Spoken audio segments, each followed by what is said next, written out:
I've always been pretty skeptical of paranormal activity, but there's one thing that's been happening to me my whole life that intrigues me.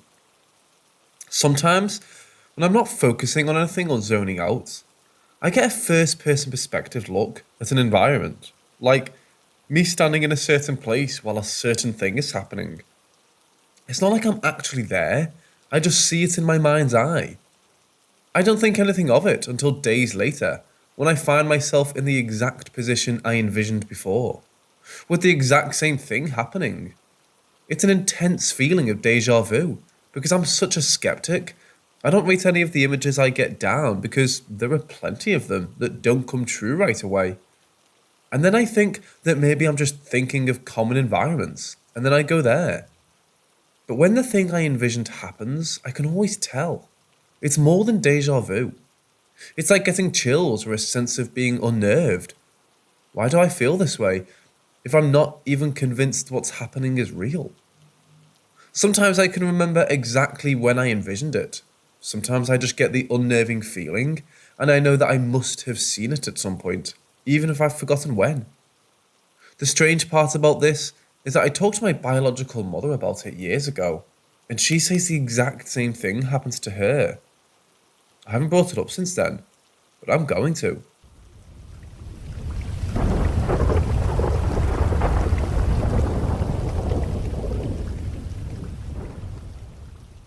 For the past 3 days, I've been sleeping in my car at night. I want to get used to it for when I travel around the States. And I've been noticing strange noises happening to the right side of the driver side of my car. Without the noises even happening, I've been feeling unsafe, as if my life is at risk. I think that fear is linked to me feeling a little vulnerable, sleeping inside of a vehicle in a large town. I'm sure the van life folk felt that for a little bit. At around 5 in the morning, I would hear 2 human footsteps on gravel. I've been sleeping in parking lots where no gravel is present. Weird, but whatever. Now, at around 6 or 7 am for the past 2 days, I've heard the sound of a van door opening, clicking into a locking mechanism, and one foot stepping off gravel.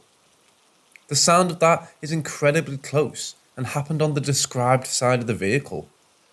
When this first happened, I shot up and looked around to find not one single vehicle or person next to my car in the parking lot empty. Last night, I parked near a campground called Lincoln Beach Campground. It's right next to the Utah Lake. I parked the right side of the car next to a thick wood fence, not thinking anything about it. I parked close enough to where you couldn't even be able to open the passenger door at the halfway mark without hitting the fence. At about 6:37 am, I heard the exact same van door open, click into the locking mechanism, and the foot step on gravel ground. This time, it sounded strangely drawn out. The continuous sound of a single foot stepping onto the gravel was trippy to say the least. Honestly, the sound itself made no sense. Once again, on the right side of the driver's seat.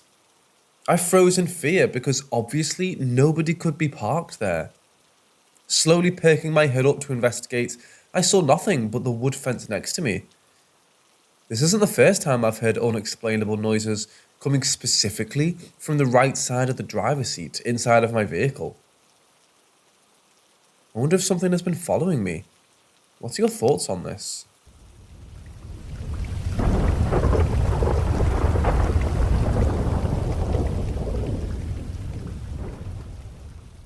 My grandfather told me that when he was a young boy, about 8 to 10, he and his brother were playing in this old shell of a car they had sitting next to their trailer on their farm.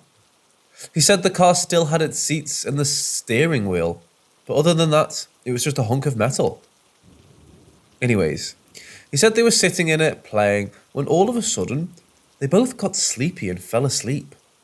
When he woke up, he said him and his brother, were looking down on Earth, and he had asked the people where they were going, and they told him, 3 planets from behind the moon. He said he woke up back in the car next to his brother, and they looked at each other, and my grandpa said he asked his brother if they had the same dream, and he shook his head yes, with wide eyes. But after that, his brother would only deny it in front of other people, so he never shared the story again until that one night when I said I believe in aliens. After that happened to him, he's seen things and experienced things from that day on through his whole life up until about 10 years ago, when he said they told him goodbye. It's another story. He was probably 66 or 70 years old then. There's even been many times in his life where he should have died. I've always told people that I believe I'm part alien, because I think my grandfather is.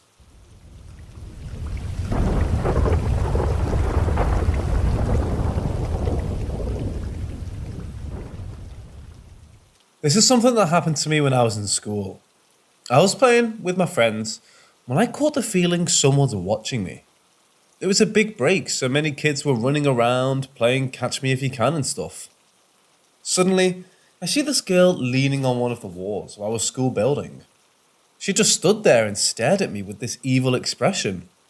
Also, she looked very weird. She seemed to be older than me and had shoulder-long blonde hair. It looked thin and damaged. She also wore a black hat. You know, one like where magicians pull out their bunnies from.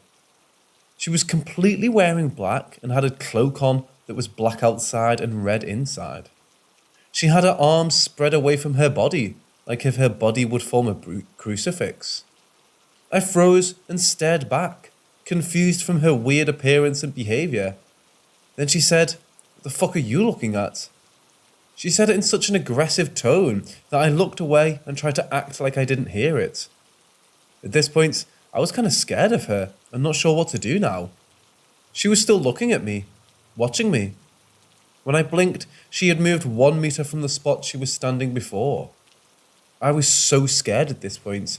Then I saw how she made side steps, slowly moving to the door of the building she was leaning on. She literally moved sideways, her back touching the wall all the time. Then she was gone. I thought to myself that it was stupid to react like I did. I should have confronted her, but she was so fucking crazy. All the other kids were ignoring her. Nobody talked to her or gave her attention. I searched for her directly after she disappeared, but I couldn't find her. I remember my friend also saw her, but it's been about 10 years and we have no contact. I even did contact her some time ago, but she couldn't remember it. It's just a stupid feeling when something like this happens, and you know it happened, but nobody seemed to care, and the only person that could prove my point doesn't remember it. I feel lost thinking about it, and have no logical explanation. Since I was young, I could always tell if something is real, or just fantasy.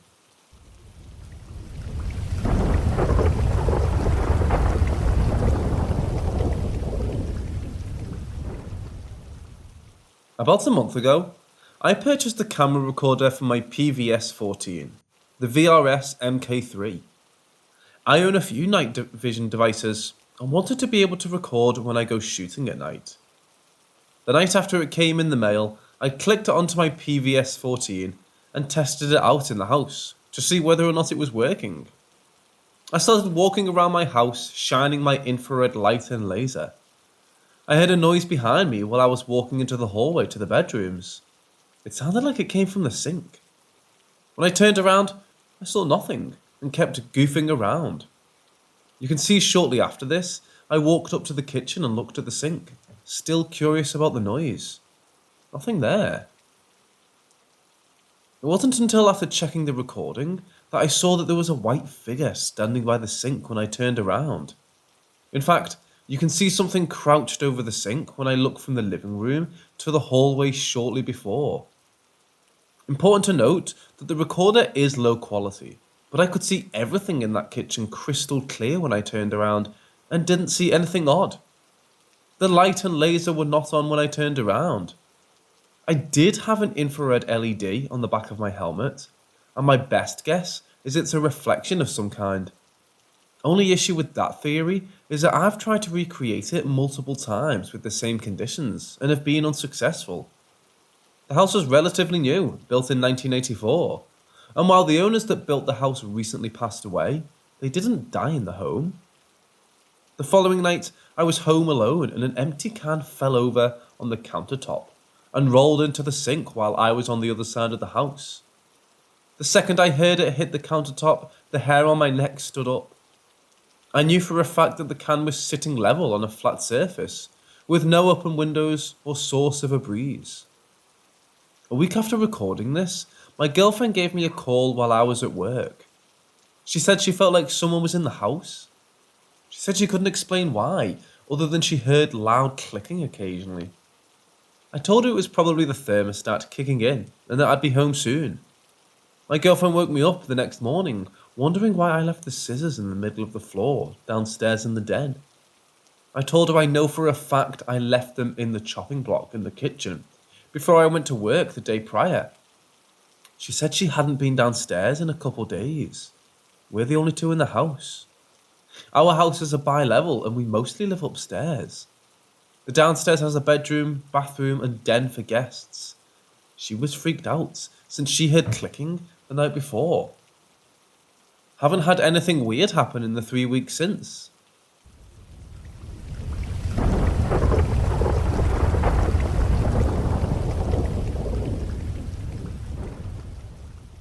My earliest memory was when I was 5 or 6 years old. My brother and I shared a room and our bed faced the hallway. Our door was always open since my brother and I were young. I remember waking up and seeing a woman's finger. She had long, painted black nails. Keep this in mind. For years I've been having a recurring dream where I would be running away from her. I would eventually make it to an alleyway and there would be an older guy with a doctor's coat yelling, "It'll be okay, come here."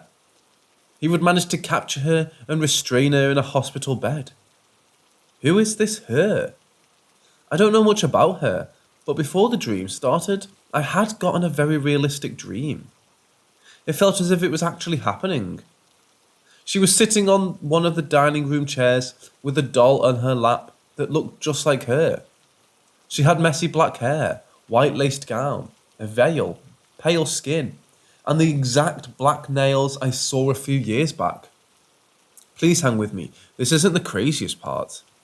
In that dream, I couldn't speak. Remember that. I would see her in different forms, mostly as a doll or her human form. I would see her everywhere.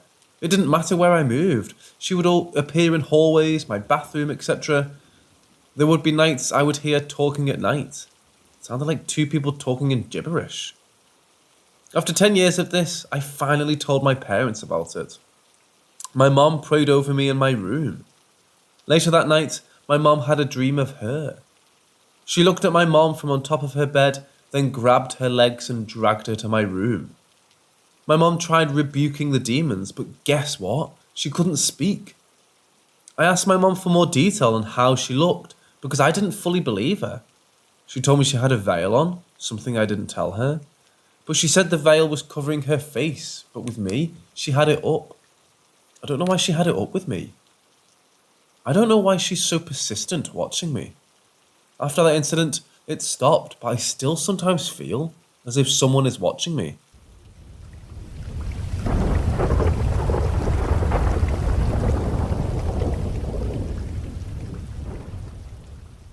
Okay, so I just thought I'd put this out there.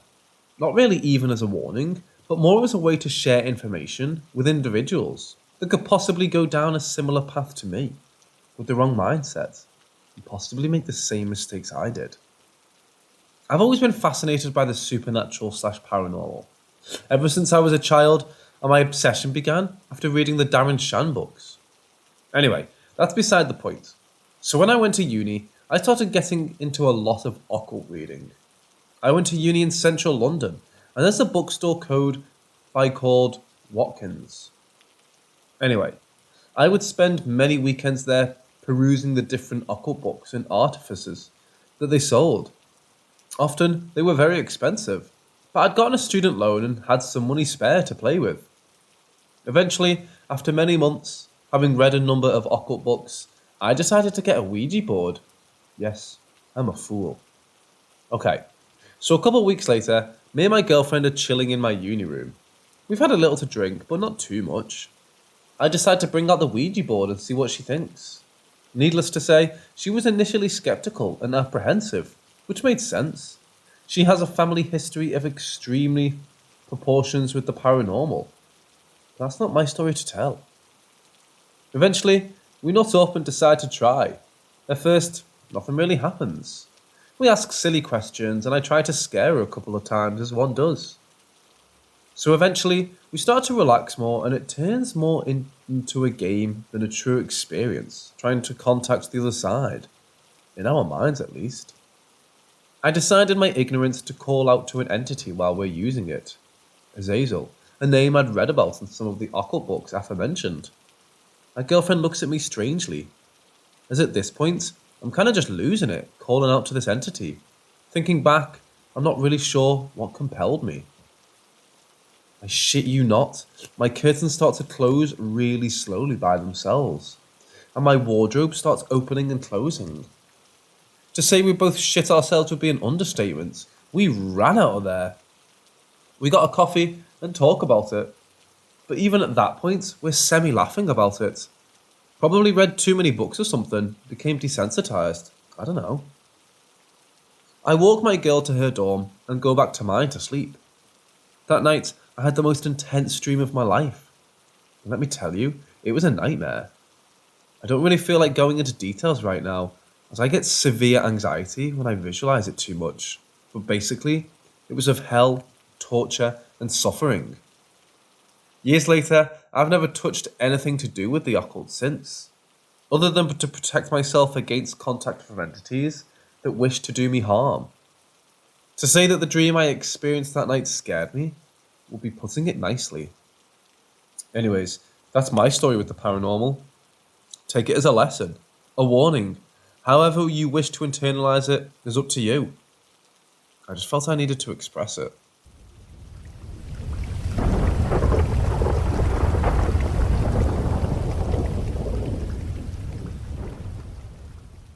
Okay, so I live with my grandparents, and they have a small house. I sleep downstairs in the living room, which overlooks the garden through a pair of large sliding doors. I've been a smoker for years now, and will often find myself sitting outside late at night, having a smoke. The strangeness began almost a month ago.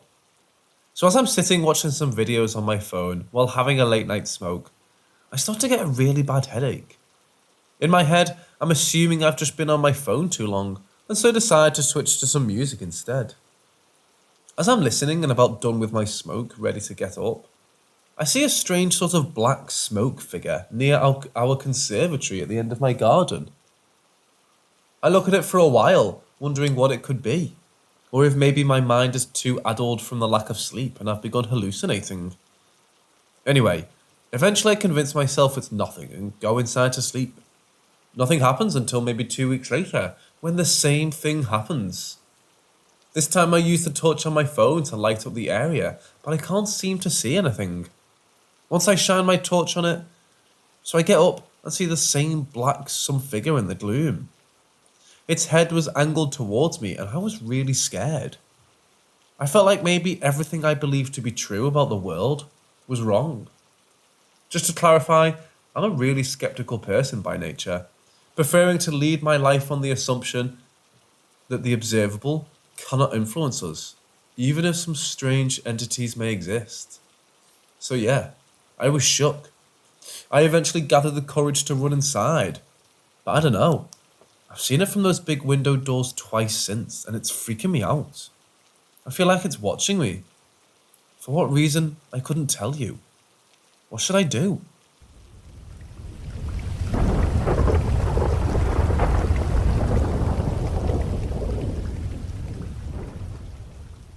A couple nights ago, my friend and I spontaneously decided to go smoke really late into the night, like 2 a.m. Our new spot is his girlfriend's treehouse, which we've only gone to a few times and isn't too deep in the woods. It was an ice cold night, so the leaves and ground were frozen, leaving a loud crunch with every step we took. This will be important. We got to the treehouse and tried lighting the lighter, but it was out, so my friend left to go to his girlfriend's house to get a new one, which was only a few hundred feet away. He left me alone, which I had no problem with at the time. I was able to hear him walk into the distance due to the loud crunches, and I decided to just go on my phone to pass the time. About a minute in, I heard clearer than ever footsteps that just seemed to appear right under the treehouse, and started walking around. For a second, I assumed it was my friend, but he had just left, and there was no way he'd be back already. I also realised that with the ground being frozen, I should have been able to hear his footsteps coming from far away, way ahead of time. As all this was going through my head, I heard the footsteps walk towards the bottom of the ladder and just stop.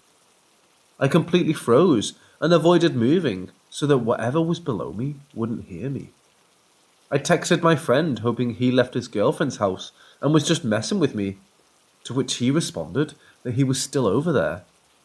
I told him what happened and to hurry back, but he didn't take me very seriously. Luckily, I had a cinder block right next to me, ready to throw at whatever was about to come up the ladder.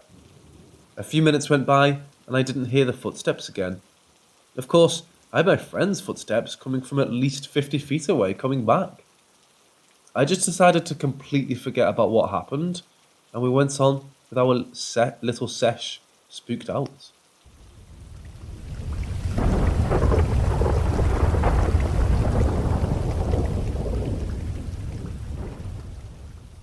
At the time, we were living on the ground floor of a small block of 2-story units. It was in the morning. My mother and I were sitting down watching the television, which was against the wall. Behind us on the right was my parents' bedroom, and to the right in front of us was the front door, and beside that, a window.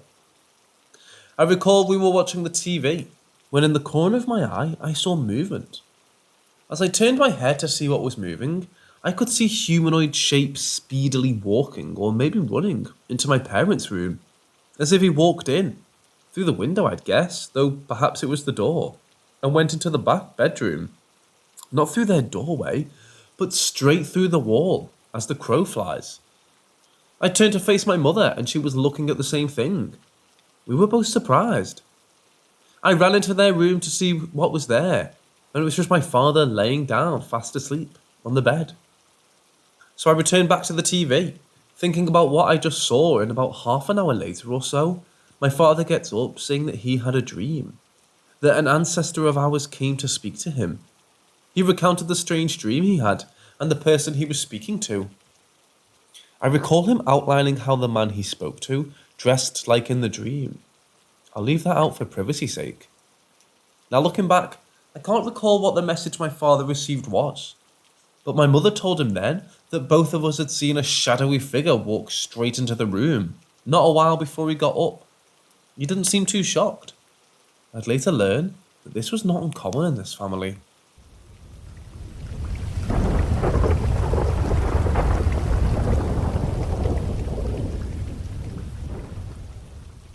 This event took place in 2020, around the end of the year, when I was in the shower, living with my mum in an apartment building.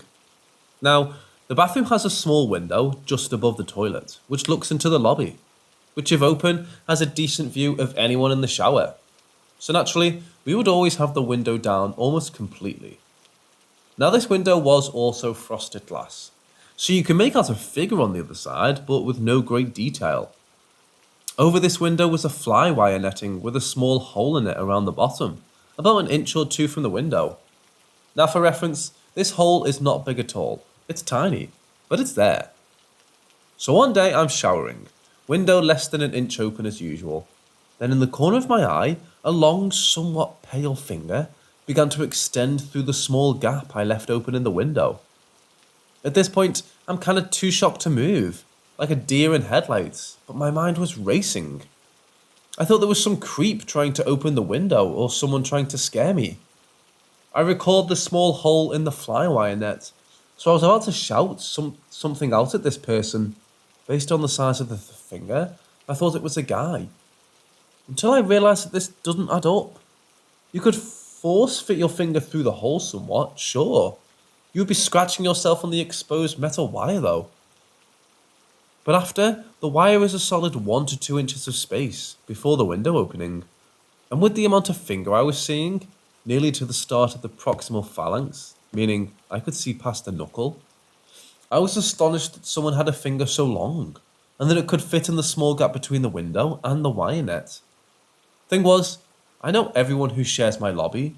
All the people on my floor were of Vietnamese or African descent. and there were few Caucasian people on other levels, none of whom had such an abnormally long index finger. It was then that the finger began beckoning me. It folded up, like the gesture you would use to motion someone to come forward. At this point, I'm starting to entertain the idea that this is not a human being doing this. But the nail in the coffin for me was the fact that despite the finger gesturing for me to come forward, I could see no figure on the other side of the frosted window. No silhouette of a person whatsoever. A few seconds later, the finger retracted back through the window, and that was that. No sounds, no movements through the glass window. I got out of the shower immediately. Went outside. No signs of anyone.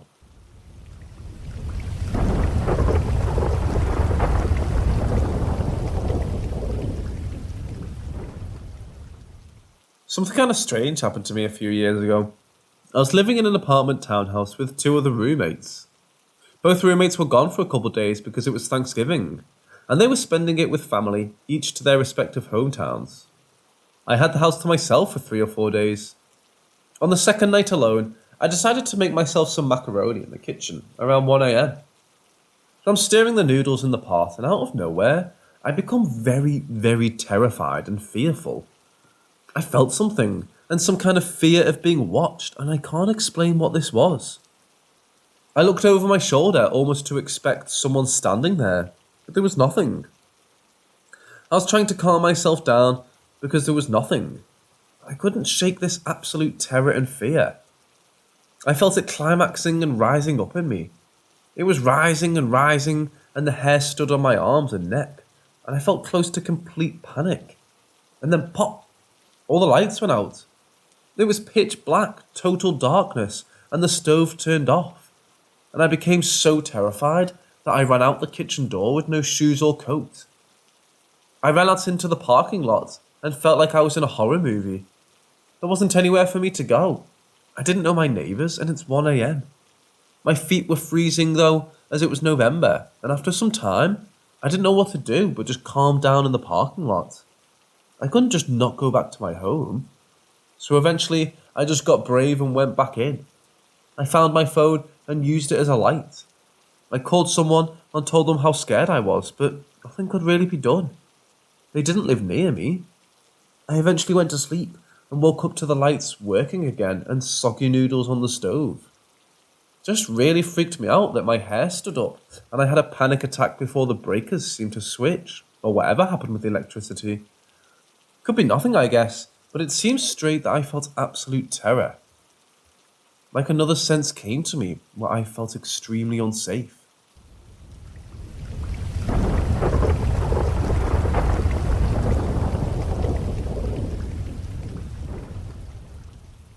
This happened to me a few days ago, and I have no idea what to make of it. I have no one I can comfortably talk to about this for answers, so I'm posting it here because I hope someone will take me seriously. Me and my friend, we'll call her Naomi, went to an antique store a few days ago, and as soon as we got inside, she felt something off. She can't figure out what it is, but there's just a general feeling that something isn't right. Gut feelings aren't something I really believe in, so I just told her everything was probably fine, and we continued into the store.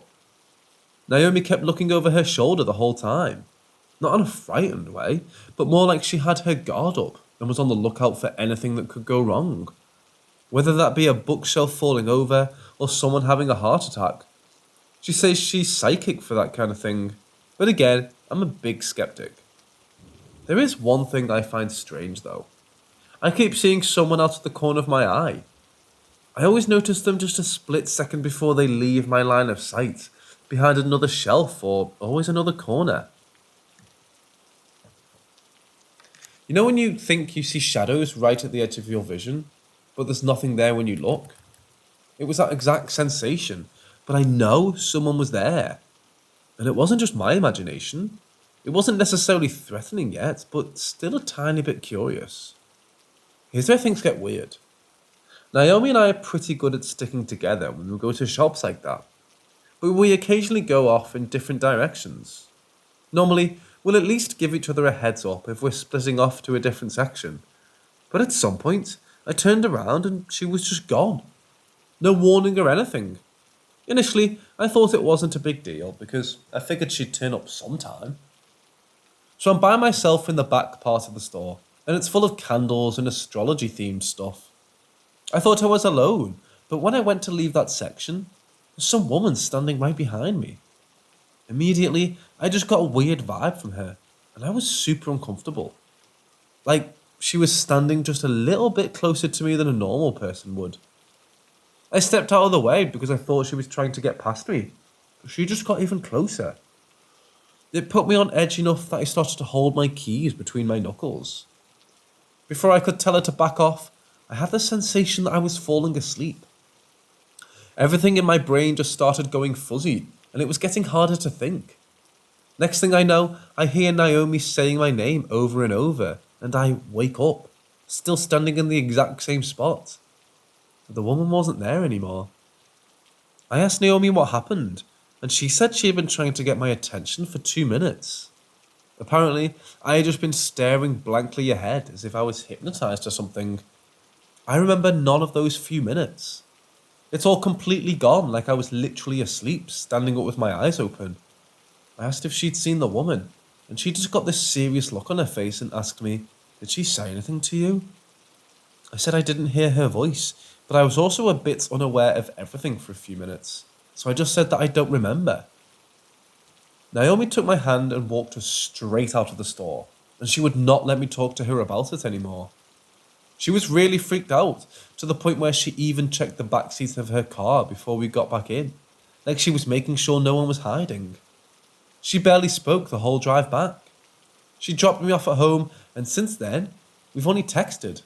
But she will change the subject every time I try to bring up what happened in the store. And she'll do everything she can to talk me out of going back, like my life depends on it or something. I've been left without answers for this really weird encounter, and I needed to tell someone about it. If not for answers, then just for someone else to hear it and take me seriously. I know how all of it sounds, and I'm pretty sure most people in my life would think I'm crazy or something. I know I would assume my friend was crazy if they said the same thing to me. In terms of theories, I have nothing good.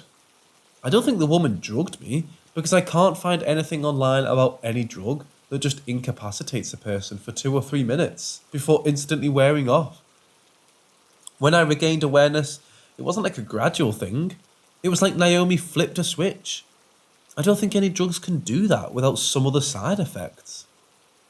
The other thing I thought of was that it would have actually been some sort of hypnosis, but I'm pretty sure that also doesn't make any sense. From what I can gather, it seems like someone has to consent to being hypnotized for it to work. You can't just go up to a random person and hypnotize them without warning.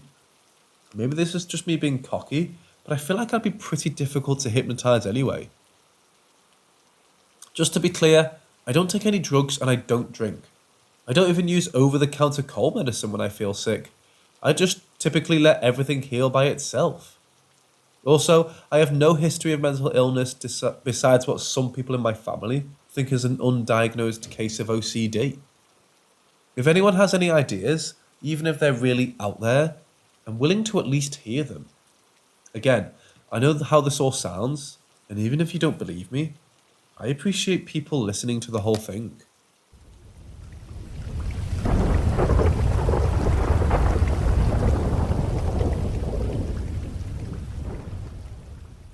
So my daughter, who's almost 13, has always seemed to have this kind of thing she would do when impending doom was near.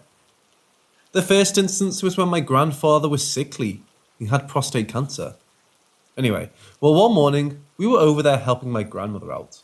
My daughter was probably 5 or 6 at the time, and we were just standing around talking, and I was talking to my granddaddy, and all of a sudden, she comes up to me and taps me and says, "Mama, can I get in the bed with granddaddy?" I really didn't want her to, because I was afraid she'd kick him by mistake or something, but he was like, "Yeah, you can get up here, baby." She got on the bed and had this very weird, almost sad look on her face. I didn't think anything of it. So fast forward a week later, my granddaddy died. The next one was, I had to keep my friend baby girl her while she worked. And later that day, my daughter made it home from school. and me and the baby was laying in the bed. I was like 5 months pregnant. So she came and stood on the side of my bed, rubbing the back of her hair. And she had the exact same look of sadness on her face as with my granddaddy. But I didn't think to put two and two together just yet. So she goes, "Mama, can I get in the bed with the baby?" I said yes. And she laid down beside him and she had a sad look all over her face. Well, the next week, the baby was dead from SIDS. The next incident involves my grandma. She was sick and I was feeding her and she could hardly talk, but she wanted to see my kids. So when my daughter got up to her, I looked at her face and she had the same sadness from the last 2 times. Then the next day, my grandma was dead.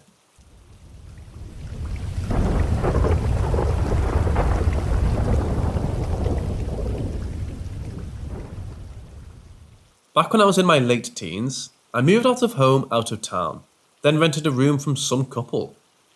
The woman didn't work, but her partner did, so she had lots of time on her hands. And she tried to control everything in the house, including me. I was working 2 jobs while studying.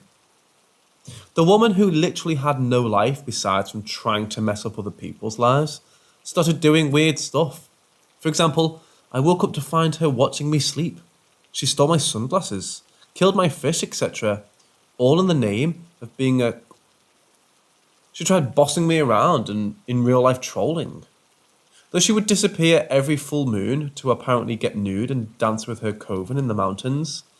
She claimed to be a witch, despite my interest in spirituality and tarot. I don't believe in witches or witchcraft. I think the spells work on a belief system that causes a domino effect of either positive or negative things occurring. Anyway, I decided I had enough of tolerating her bullshit and moved out.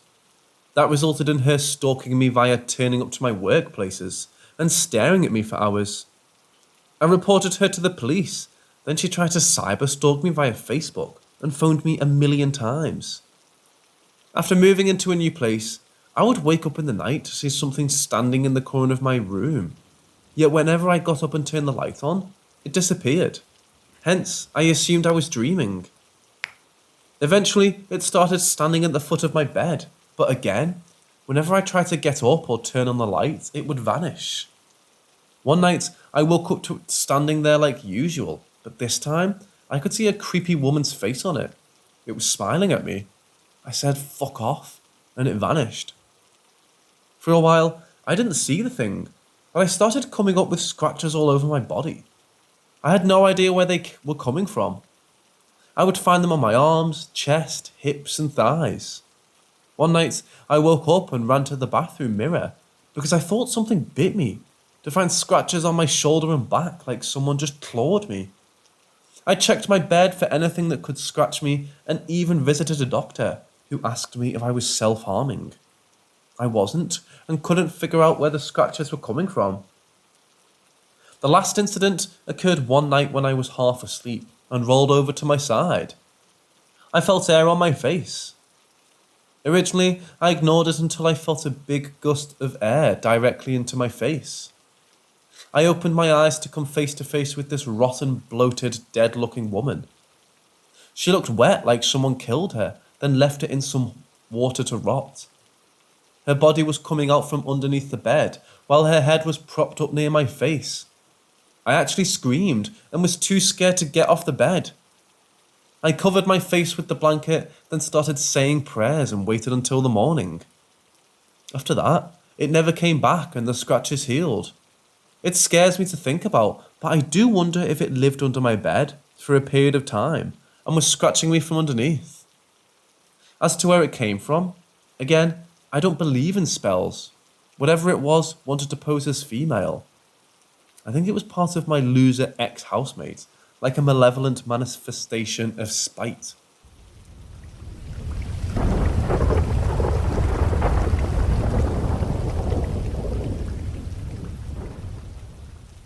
When I lived in Florida, around Jupiter we had Juno and Marcinski Beach. My whole life I grew up on this beach, and at night some strange things have happened.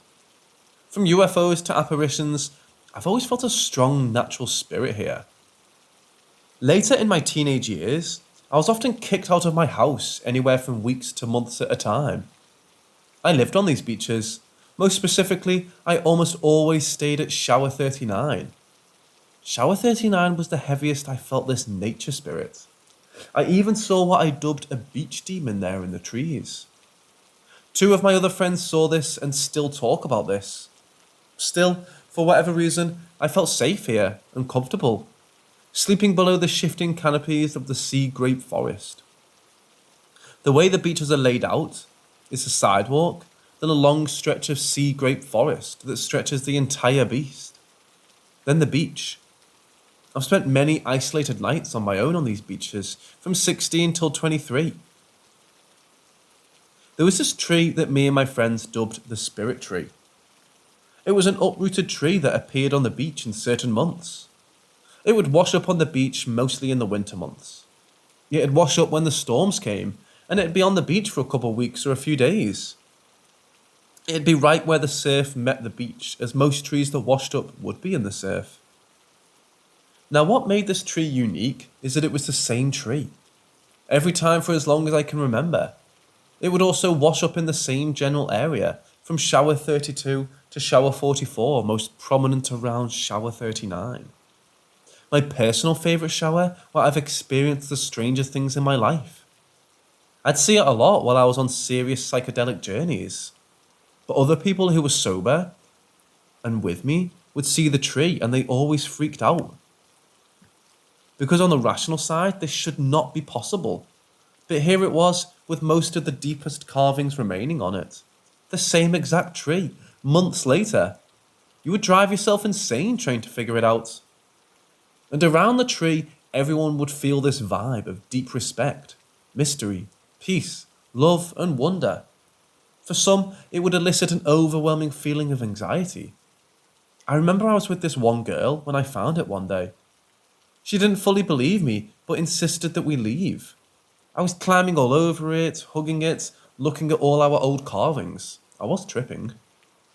Eventually, reluctantly, I agreed to keep walking the beach. She later told me she was at one point felt so nervous around it, she could catch a breath. I loved the spirit tree, and most of us hippies did as well. It was something that made no sense. The spirit tree showed itself to me a lot when I was in troubling times, and it always made me feel comfortable. However, every strange or paranormal experience I had on that beach, from UFO ghosts, had strange altered states that made no sense. And even one beach demon-like creature happened after I saw the spirit tree. Still, it never scared me. The spirit tree anyways. Anyways, this is one of my strange paranormal experiences. This, however, is the most nostalgic, and thoughts of the spirit tree makes me happy, as I remember this almost bond I had with it. Many nights alone after getting kicked out of my house, I'd go to the beach feeling a deep, lonely depression, just to find the spirit tree, and it would always lift my spirits. Believe it or not, I promise you that this happens on the beaches of Marcinski and Juneau.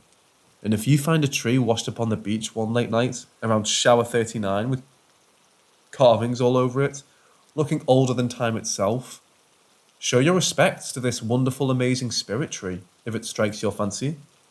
Don't if you don't want to. To many, it'll just be a washed up tree. But to those of us who know that beach like the back of our hands, this tree is so much more.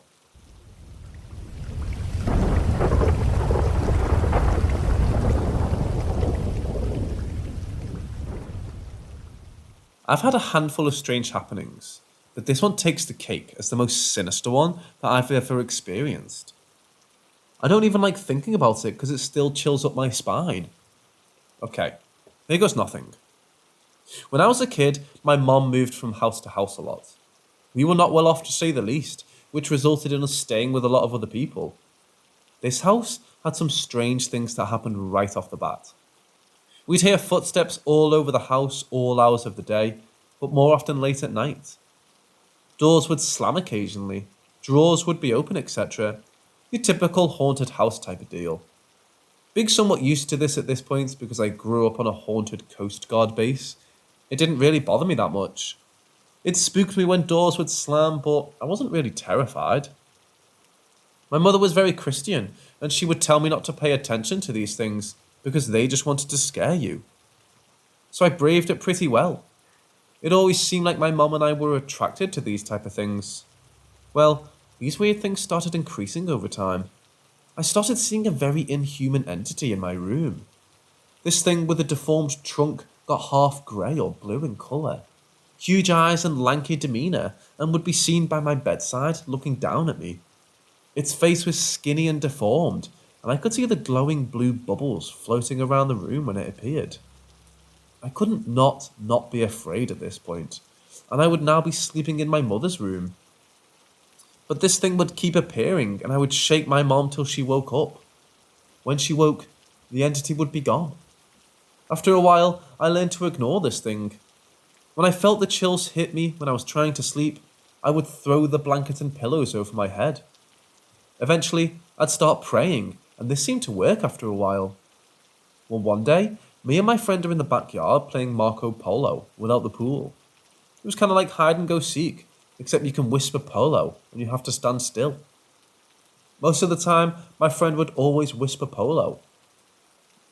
We also have this shed in the corner of the yard. It was always locked, so I never knew what was in it. I walked around deprived of my vision, calling out Marco. No response.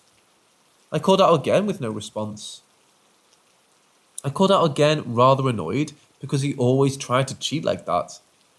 I called out one last time. I heard a whisper. Finally someone decided to play faith, I thought. I turn around. Marco. I hear the whisper, Polo. I start walking towards the sound. Marco. No response. Marco. Still no response. Arms reached out, walking blindly, taking slow steps. I feel a wall. I get ready to call out again. I get cut off with a low, evil growl. Not human, nor animal. Then flashes of fire and death happen so gruesome, I cannot chalk it up to an overactive imagination. I would have to be seriously disturbed to see what I did. In the fire and death, I saw flashes of tormented faces melting and bubbling in the fire. I tried to open my eyes, but the images were still burning through. I saw hundreds of faces tormented and screaming. Bodies twisted, charred, and disfigured dreams pierced my eardrums, so blood-curdling, they drowned out my own screams. And there were growling and howls all around. It was so terrible when I came through. My friend was shaking me very rapidly. I was in a ball, holding my legs, screaming and crying. I ran into the house and told my mom. She instantly got us out of that house that day and moved into a different friend's house. We went to church all the time after that, and she had a priest pray over me for weeks after that. I never experienced anything like that again, thank God. I'm glad I never went into detail about the faces, but my mom would have definitely sent me to therapy. I was haunted by dreams of this place a few years after it happened. But even the dreams aren't as bad as what really happened. The faces I saw melted and boiled till the skin peeled away to expose the meat and bone behind it. Then that would melt into a different face and the same thing would happen. These faces all screamed while melting in intense anguish. This was actually terrifying for me to write, guys. I honestly hope nobody can relate to this experience. Believe in hell or don't, I know what I saw, and I can never forget.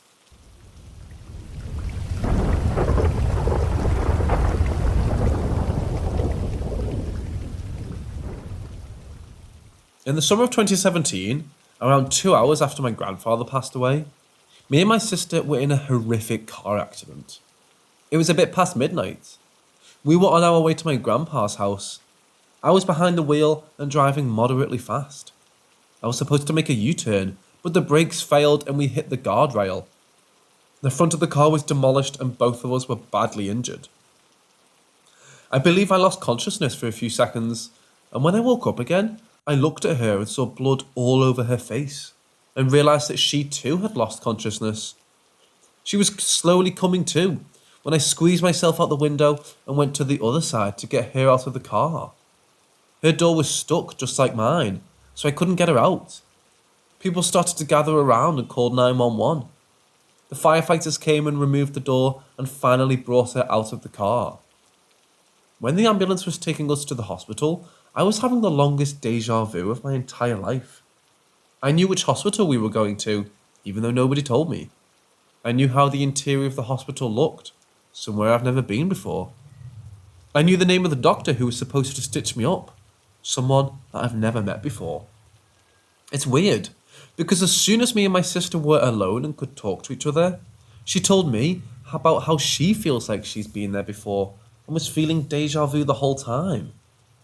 It might seem normal for people who suffered head trauma to experience these kind of things and read too much into something that isn't actually there, but it's a lot more weird than it seems at first glance. I believe that both of us died on that timeline, but for some reason our consciousness switched on into parallel versions of ourselves in another universe, and the constant feeling of deja vu was because of our consciousnesses settling into the bodies of our alternate selves, with the original consciousnesses still present, which caused the feeling of experiencing everything twice. Now here's something truly bizarre. There was a song called Zaza by Mohsen Shavoshi, which our mom loved and listened to almost every day. Even when my mom didn't play it, my older brother would. It was kind of a signature song in our home back in 2005 to 2007 or 8. So a few months after the crash, I was having a conversation with one of my co-eds about music. She was without a doubt the number one fan of Mohsen Shavoshi, to the point that we used to call her Shavoshist. She was talking about her favourite Shavoshi song, and I just remembered all those years of listening to Zalam. I said, yeah, he's a good singer. My mum loved Zalam. She used to play it on repeat until someone became sick of hearing it. She frowned and asked me about the song that I just mentioned. She said that he doesn't have a song called Zalam.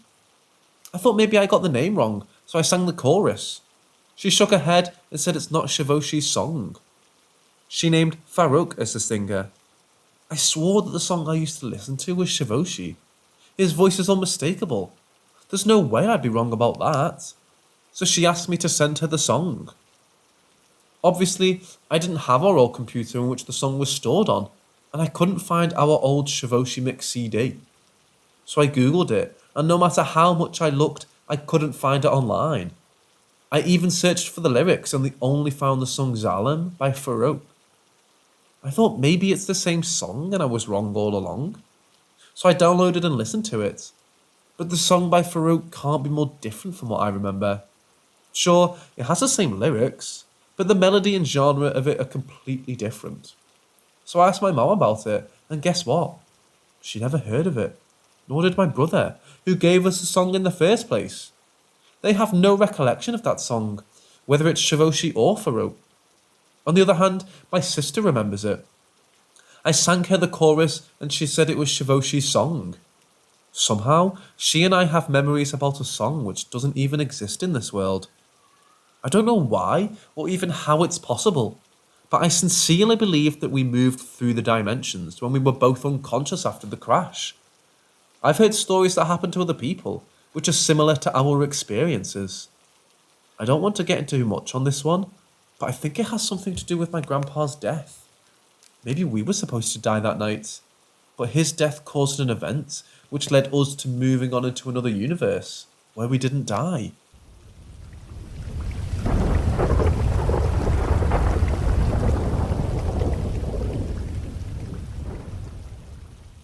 Some of you that work in hospitals or have loved ones that work in hospitals, or have been close to loved ones as they took their last breaths and transitioned to the great unknown, may have heard of what I'm about to describe. There's a particular phenomenon that occurs to people in those last moments, and I'm talking about the appearance of kids running around their deathbed, or just outside of their room. This is to be differentiated to the phenomenon of close ones that have passed away, visiting in days prior to their deaths. This is different. This occurs hours, if not minutes, before their deaths. I experience this with greater frequency whenever I work in the ICU unit, where people are very sick. What most patients describe as cheerful kids, running about around their beds in a playful manner, snickering around or just playing. Most patients usually respond by calling the nurse and asking, Who are these kids running around and where are their parents? And scaring the living bejesus out of them if they're new nurses. If they're experienced nurses, they know the time of the end is soon to come, and they communicate promptly with us doctors to let us know to be ready. Literature often chalks this phenomenon up to the lack of oxygen in the brain, or neurochemical changes in the process of death and dying. But the pattern is very recognisable, and the experience is very similar across all cultural backgrounds and ages. Almost all hospitals have a story about these kids, and if you're entering the field of medicine, nursing, or any other health-allied profession, you will certainly hear these stories. So if you're doing the rounds in ICU late at night and hear some snickering or tiny feet running in the hallways, prepare, because the call of code green or code red is about to sound off in the PA system.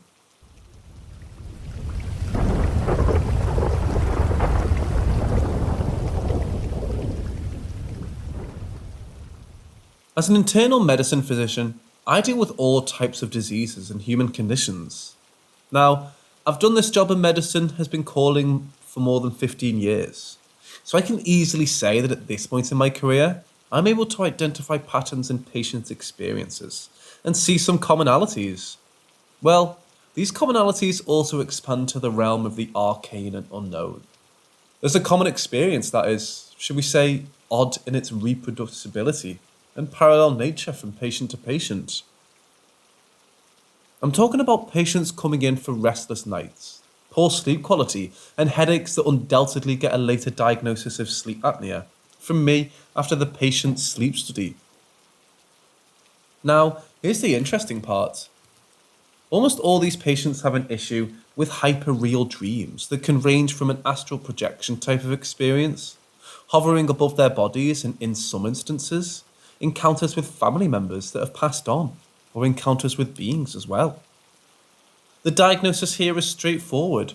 Obstructive sleep apnea is the most common sleep-related breathing disorder. It causes you to repeatedly stop and start breathing while you sleep.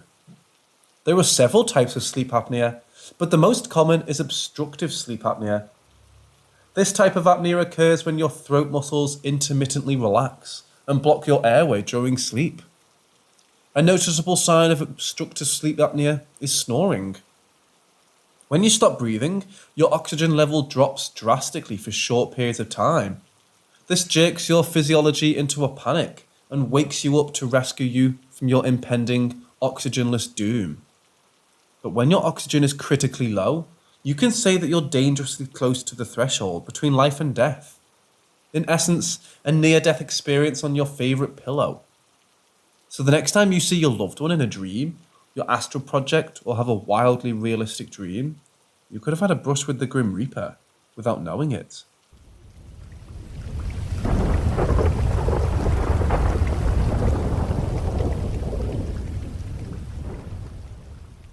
For context, my husband has a very short temper, but I've been working on communications with him and we get along pretty well, with banter here and there. My husband, 45 male, let's call him S, has very weird dreams that seem to be more like a premonition at times, but he can't even dream of some lottery numbers.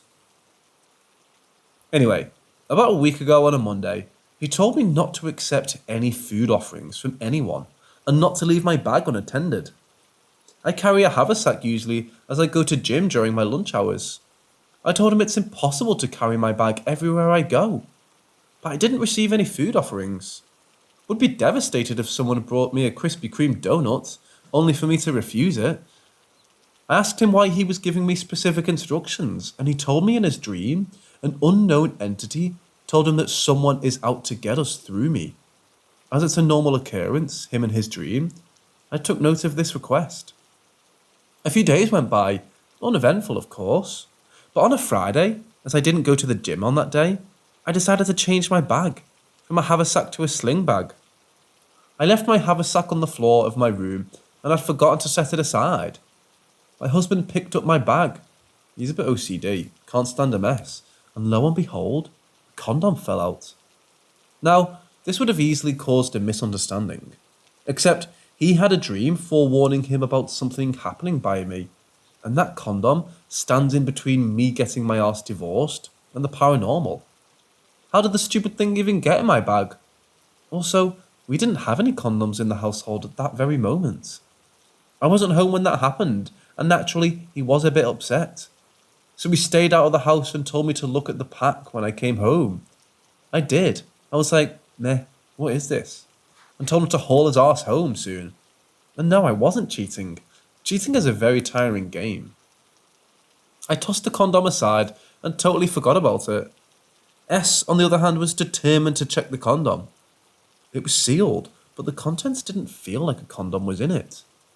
He tore the pack open, and the contents were hairs, sand, some red beds, and a piece of what looked like a tiny fragments of a rock. I'm really not sure what spell is binded in that condom, but I think whoever that person is meant to break my marriage apart. I'm adamant that it came from one of his friends. Why? Because regardless of how qualified S is, he hasn't been successful with job finding for the last 3 months. Luckily, we're a 2-income household and I was able to carry my family for the last few months. Stressful, but doable. He has this friend who's constantly checking up on his well-being. I have a feeling it's just to ensure that S is down on his luck and all. That person often contacted S, and even when S replied sarcastically, that friend kept messaging him over and over on the pretext of getting him an interview or a job, etc. I've decided to read some prayers over and over by myself. S has just started a new job this week. Nothing significant happened to me, and whatever I was trying didn't succeed.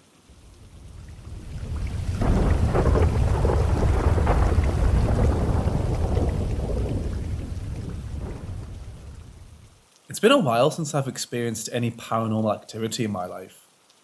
This happened a day and a half ago, and because I hadn't had any experiences recently, it scared the crap out of me. I was watching my dad's dog Charlie for a week and a bit while he was in the hospital. Nothing bad, just a knee replacement.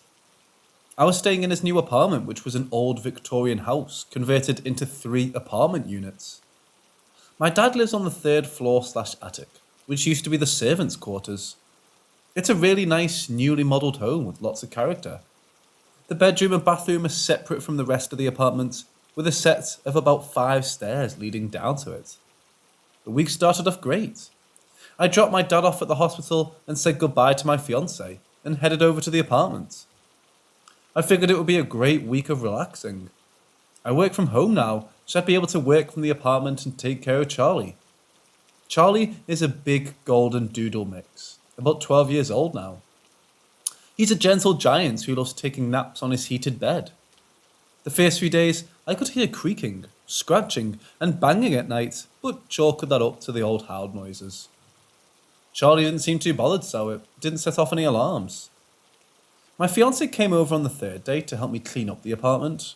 My dad is recently divorced, so he doesn't have a great grasp of personal hygiene or cleanliness. We set to work and started moving furniture to vacuum, mop, and started sanitising the kitchen and bathroom. Halfway through the cleaning, Charlie started to get unsettled. He had been fine up until this point, but he was now anxiously pacing the hallway in front of the stairs to the bedroom. I tried to get him to go for a pee, or to at least show me what he wanted, but he wouldn't budge from the stairs. My fiancée was starting to get frustrated with Charlie because he was crying and barking at nothing. He went to move Charlie, and as soon as he touched his collar, Charlie ran howling into the room. At this point, my fiancé was done. He ran into the bedroom after him and chased him out. He shut the door and we went back to cleaning. We assumed there may be a rat or something in the bedroom, so we bought a trap. My fiancé had to head back to work the next morning, and it was a long commute, so he went home around 9 p.m. I was still in the kitchen prepping some microwave meals for my dad after we got back. Charlie still hadn't given up on the bedroom and was scratching at the door. I took him for a walk so he would settle, and when we got back, he gave up and went to sleep. I decided to just head to bed because I was exhausted. I was on the pull-out couch in the living room, so I set up some TV to watch while I fell asleep. I woke up around 2:30 a.m, desperately needing the bathroom. I was a bit hesitant to go into the bedroom after Charlie's reaction to it. I didn't need a rat running over my foot while I was peeing. I uneasily relieved myself and went back to the living room. When I got back, the TV was off. I'd left it on, and it had been on when I went to the bathroom.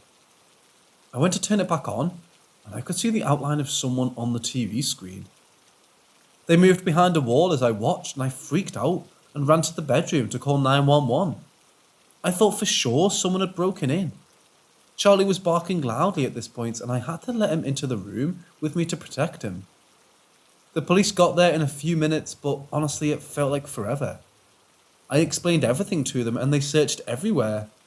There was no forced entry, no footprints, nothing stolen or broken, and no evidence of anything. They left an officer parked outside the apartment complex for an hour after the incident. I was able to sleep a bit after they left, but only with Charlie on the bed with me and the TV on. The next night was the last night I was able to stay there. I woke up around 1:30 a.m. to scratching at the bedroom door. It sounded like Charlie had trapped himself inside. I went over to the door and flung it open, expecting Charlie to run out. There was nothing behind the door. He wasn't in the bedroom, and the scratching had been occurring only a second before I opened the door. I checked the bathroom. Nothing. I turned around and saw him anxiously sitting, watching me from outside the bedroom door. I walked toward him just as the door swung shut slowly from the inside. It was black in the room, and I was terrified. I ran for the door and opened it quickly, and almost ran into Charlie. I grabbed my things quickly and got Charlie all packed up and threw everything in the car. I had forgotten his leash, so I went back into the apartment. I could have sworn that as I was leaving, I could see a person on the TV screen again. I said to myself, screw my landlord's rule about no dogs. There was no way we were staying there anymore. My fiancé thinks I'm overreacting and is not too happy about having a £120 dog in our home, but I couldn't do it. I talked with my dad the next day and he said he's never had any experiences in that apartment, but that Charlie has never really liked the bedroom or the hallway leading to the bedroom, which is where I saw the person. I told him I'd never stay there again. Charlie is very happy we're here with us until my dad gets out of inpatient rehab for his knee. My fiancé can suck it up for 3 more days. I'll still have to go over to walk Charlie, but I'll never go back inside.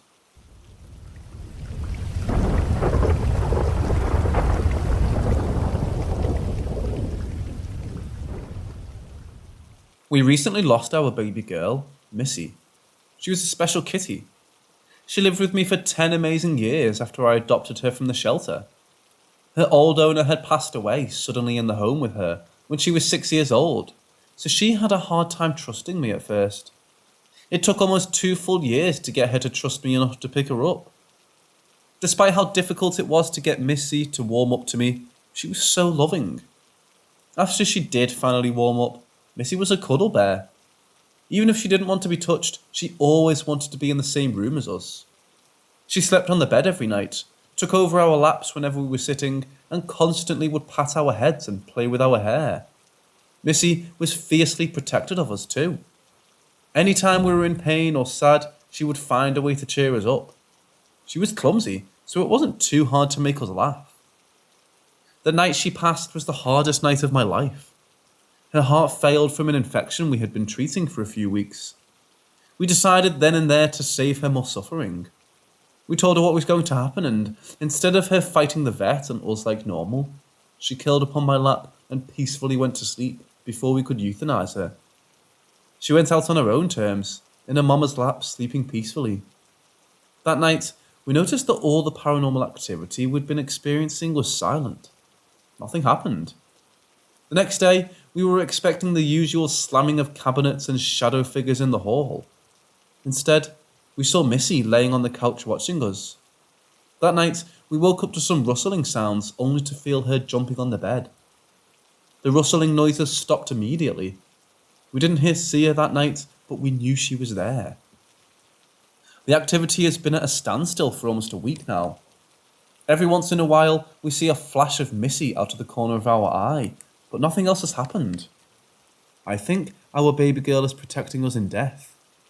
I just hope she's found some peace in death. Fly high, little bean.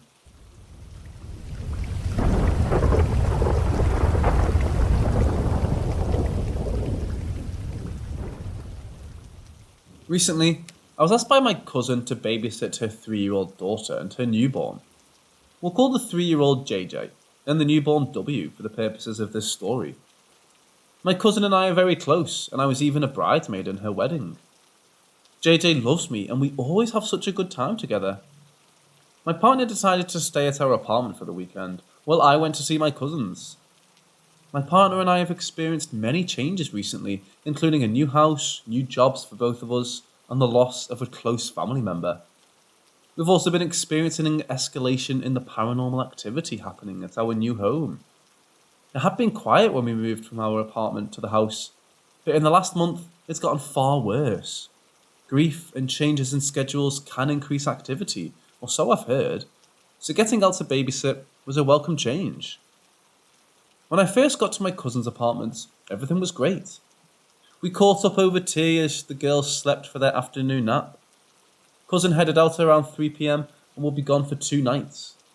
She was worried because this was the first time she'd gone away since she had JJ. JJ was done potty training, W was 4 months old and bottle fed, so I reassured her everything would be totally fine. Her ex-husband would check in once on the Saturday to take the girls for lunch, and I was pretty experienced in babysitting. That night after dinner and bottle feeding was done, everyone was changed and in bed, I sat up to watch some TV. I popped on some Narcos and fell asleep sitting up.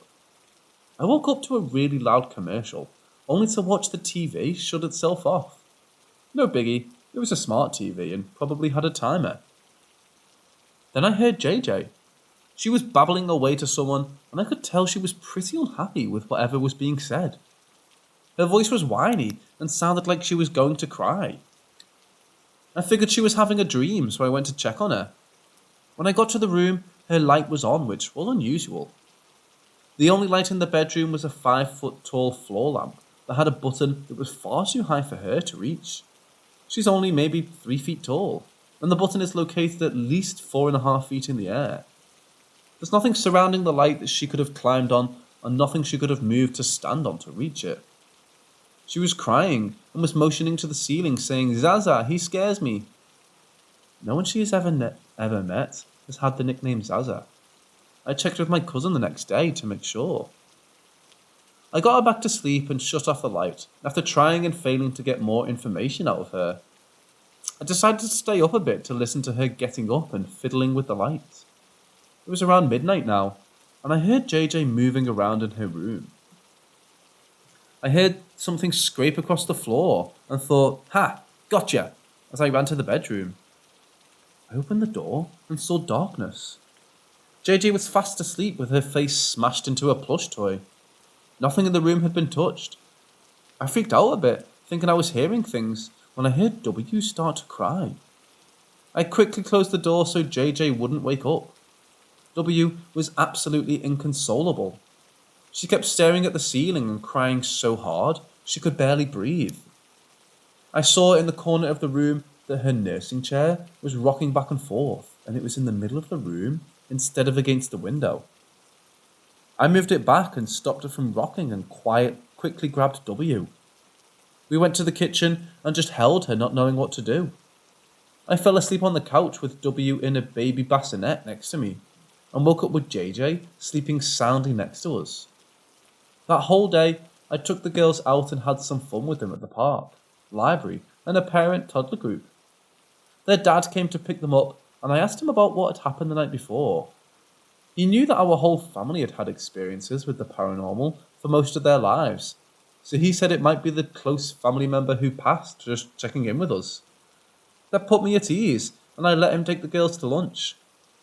I used the time to clean up the apartment so my cousin could come home to a clean place.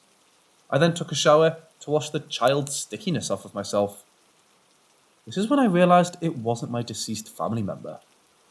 The family member who had passed away was not vicious and would never play a prank on someone if they knew it would scare them. While I was in the shower, a hand visibly touched the curtain and smacked it before dissipating. I cried for 2 hours until the girls came home and sat on the balcony the whole time. I was seriously contemplating packing everything up and taking them to my house.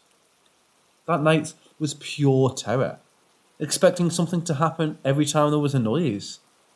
I made up a bed for JJ in the living room where I was sleeping and brought the bassinet out again for W.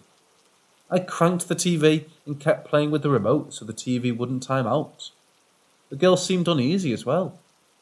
Around 11 p.m, the girls were asleep when we heard the most awful scraping and dragging noise coming from the nursery. I told JJ to leave it and stay with me. I tried to ignore it, but it was obviously trying to get my attention. I turned around for 2 minutes to grab W and JJ, ran into the nursery. I forced myself to follow after, and when I got to the door, I saw a shadow in the corner of the room next to JJ. She was trying to reach out and touch whatever it was, and was babbling away about wanting mommy, and yes, I am a good girl. As soon as she made contact with the shadow, I watched her ponytail swing back violently, as if it was being pulled by someone, as she flew backwards onto her bum. She was screaming, I was screaming, and we both ran to where baby W was to grab her. I drove over an hour with both girls back to my home, and to the safety of my partner. I took everything I could with me, and called my cousin the next morning to let her know what happened. She was crying, and said that she had some scary occurrences lately, ever since our family member had passed. It only happens once a week or so, but she's apparently been touched by this entity in the shower multiple times, has seen it manifest in the living room and the girls' rooms, and has had it screwing with the electronics in her apartment as well. It's been over 2 days since I returned the girls to her, and she's had no experiences since. The girls are doing well and sleeping through the night. I hope it stays that way. The fact that the entities in our lives don't even leave little children alone scares me. I want kids one day, and I don't want a baby growing up terrified by whatever entity has latched itself onto my family. If anyone knows who Zaza might be, please let me know. I have a feeling it's either a demon or a bad spirit.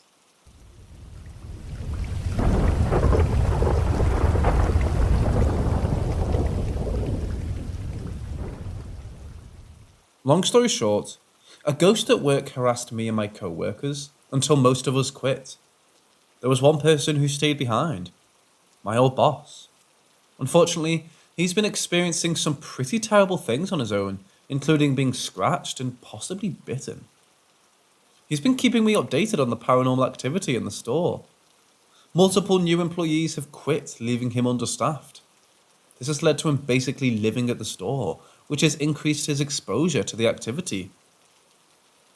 I decided to return to the store one last time, to buy a couple things after my last doctor's appointment in that city. The first thing I noticed was that my boss, we'll call him H, was looking really tired and pale. He's normally very outgoing and happy. The second thing I noticed was the mess in the store. There was a brown liquid spill on each of the white cupboards next to the cash register. Dust on every shelf, inventory everywhere, and half of the locked shelves were open. When I asked him about the mess, he just sighed and said he couldn't keep it clean anymore because of the activity.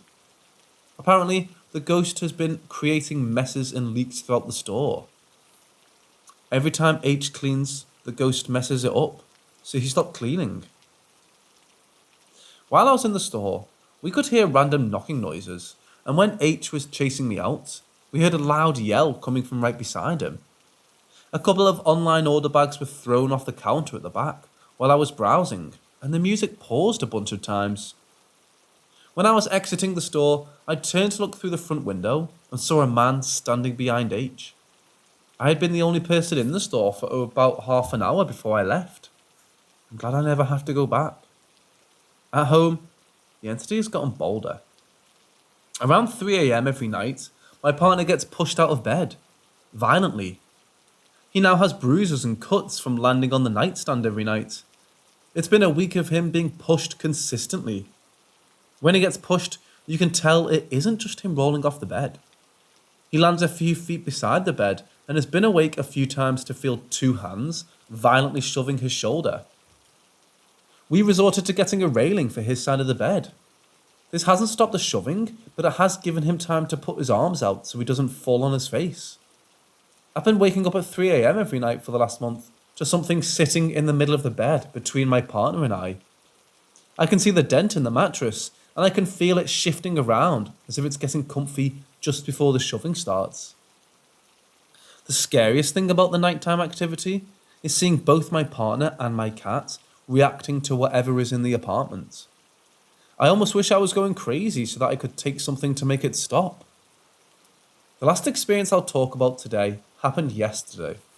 When my partner and I were at work, an old resident in our complex who has dementia broke into our apartment. According to his wife, he thought it was their apartment. They live directly below us, so that makes sense.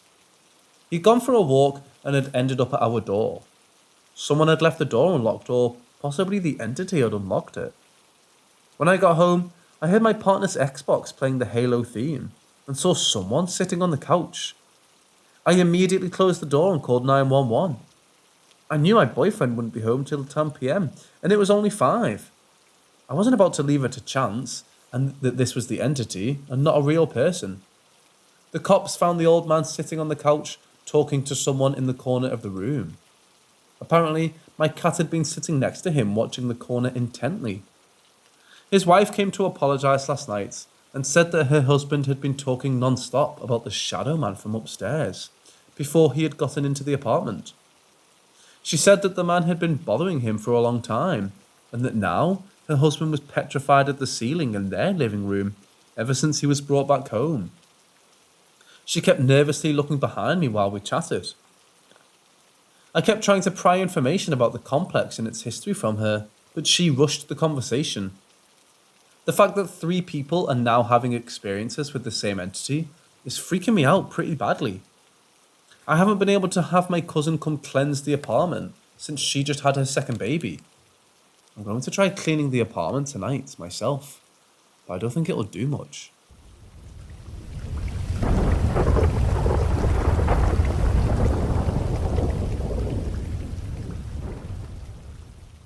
When my husband and I first started dating about 10 years ago, we lived in Huntington Beach, California.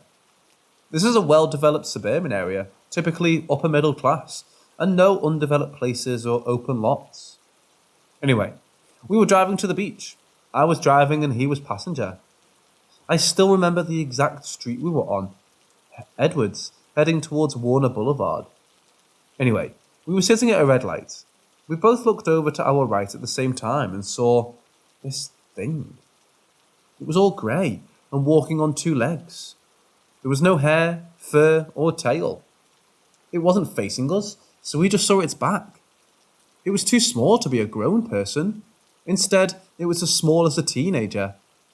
It wasn't wearing any clothing, completely naked. It was walking off the sidewalk and into the sewer systems, which were basically concrete V's that closed up into bigger and small enclosed tunnels. We both instantly looked back at each other, eyes wide open, and said nothing. We looked back, but it was gone. Traffic started moving and we drove through the light. I don't think we said anything to each other except for, what was that? To this day, I asked my husband why he thinks it was.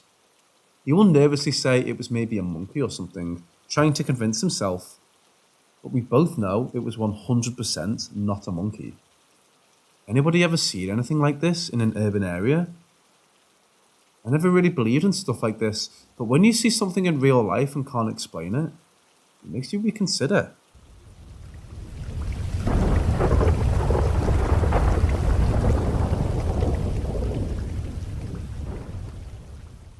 In 2016, my uncle passed away due to a heart attack, or at least that's what the autopsy reported.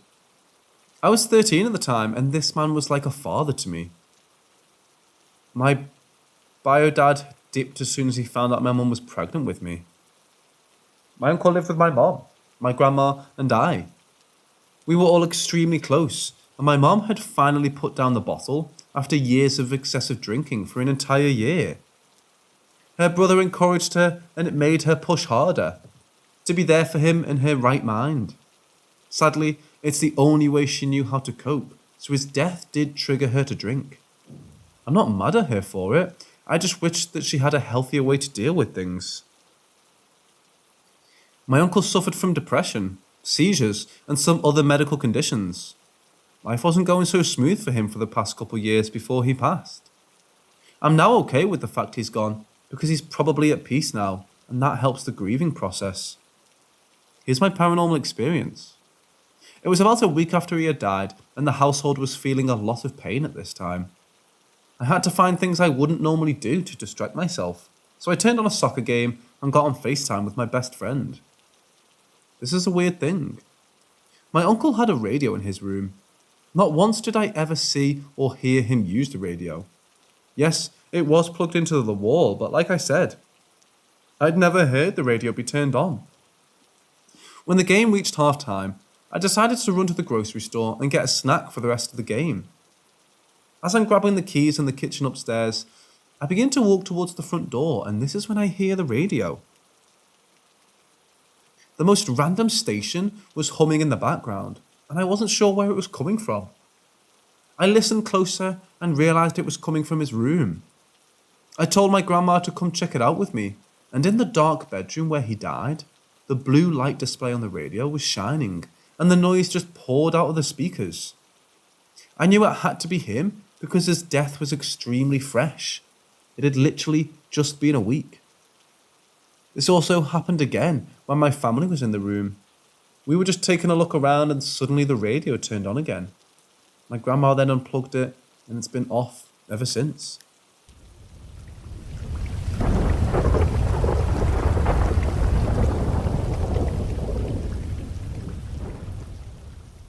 It started when I was young. My father noticed an old man spirit who would appear around me often. Then, when I was about 8 years old, it took a nasty turn. Me and my brother were about to watch my first ever horror movie. He was about 14, so he was perfectly able to show me paranormal activity, right? Before we started, he said he needed to make popcorn, so we went to our kitchen. After a few minutes, I got worried and went to see where he was. I saw someone walk down our stairs, right beside the kitchen. So I called out his name and followed him. I saw him turn the corner at the bottom of the stairs, so head towards his room. So I followed again. I then saw him walk into his room. I called out again, and all of a sudden, I heard him calling me from upstairs with popcorn. I was so close to the room and that thing. I screamed for Zach, who eventually ripped down the stairs.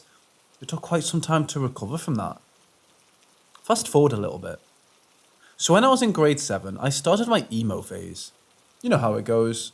My buddies thought it was hardcore, so I decided to amp up the whole edgy thing. I started telling everyone I was an insane Satanist.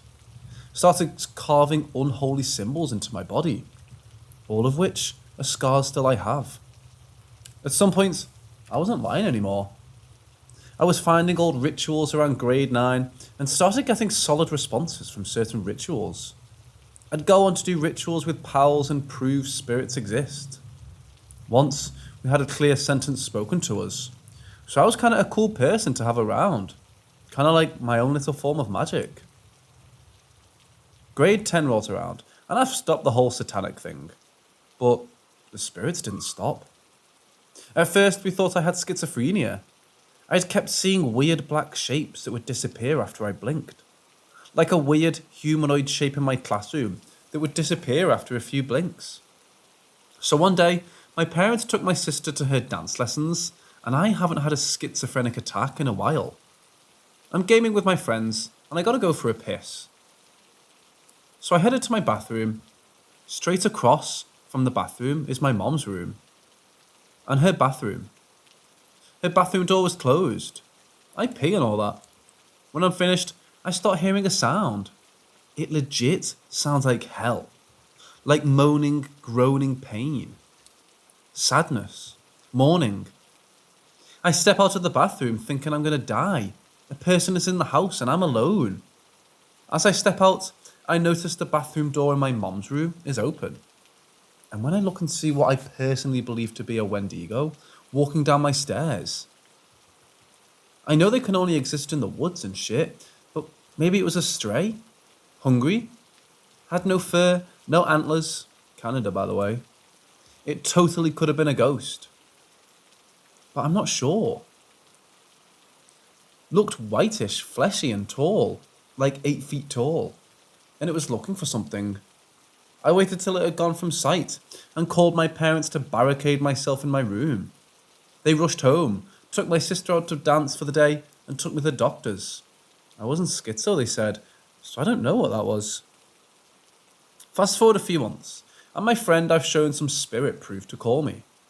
His friend is possessed. She wasn't faking it. She did a lot of cocaine and didn't want her parents to find out. But we did a Ouija board at a cemetery, and I believe that's where the most prominent spirit is attached to me.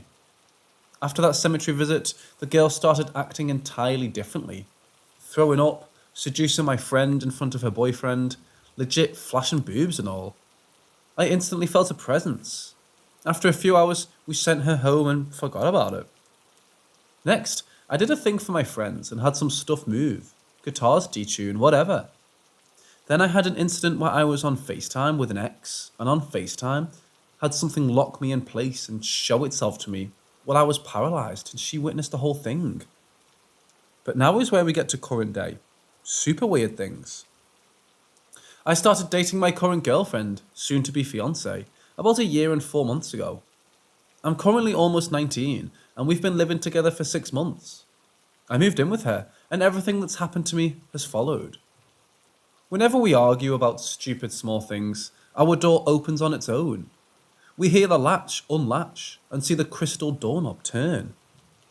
It spooked us a few times, but always ended the arguments. Lights turn on and off. It's kind of normal for us now. But we had an experience that kickstarted more terrifying ones. Many, many more. I was playing guitar with a good friend, showing him how I've improved.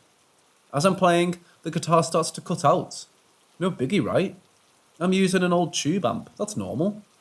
But then it cuts out entirely, and through the silence, we heard a small child yell, "Hey," at us, as if to grab our attention. Then the guitar starts playing again. All of a sudden, the sound was just turned back on. So we quietly left the room and talked about it with some people. A few days later, after my girlfriend's family patronizes me about how they're clairvoyant and connected to the spirits. Sure, guys, it's not like me, the literal beacon knows what he's saying. And how I'm not and have an active imagination. I have another experience. I go downstairs to grab some weed and stand in our pitch black hallway before our bedroom to text my girlfriend. As I'm texting, our door opens for me. As I turn to it, slowly but surely, I instantly tell her, and we're convinced something is up by this point. Then, as I was alone, playing some VR game, with no voice lines or dialogue, etc., and as I'm trying to reload my gun, a magazine just randomly floated into my gun. I jokingly said thank you, and heard someone say very clearly in front of me, in the room, "You're welcome." I ripped the VR off, and thought I was tripping out. I wasn't. The room door was open and was slowly closing. A few days go by, and my girlfriend is getting freaked out. She heads to work, and I hop on some VR again. Something happened again, very scary like seeing it, but it was traumatic and I can't quite remember what happened. It shook me up pretty bad, but I'm pretty sure I felt it touch me and saw its feet under my nose in the VR. I don't know, don't quote me on that specific one. When I visit my mum at her place, lights always flicker off when I walk by in front of her. She remembers all these stories from me saying I've seen something, and I'm terrified. She believes something has latched onto me, and she also believes I can see the dead even if they don't want me to.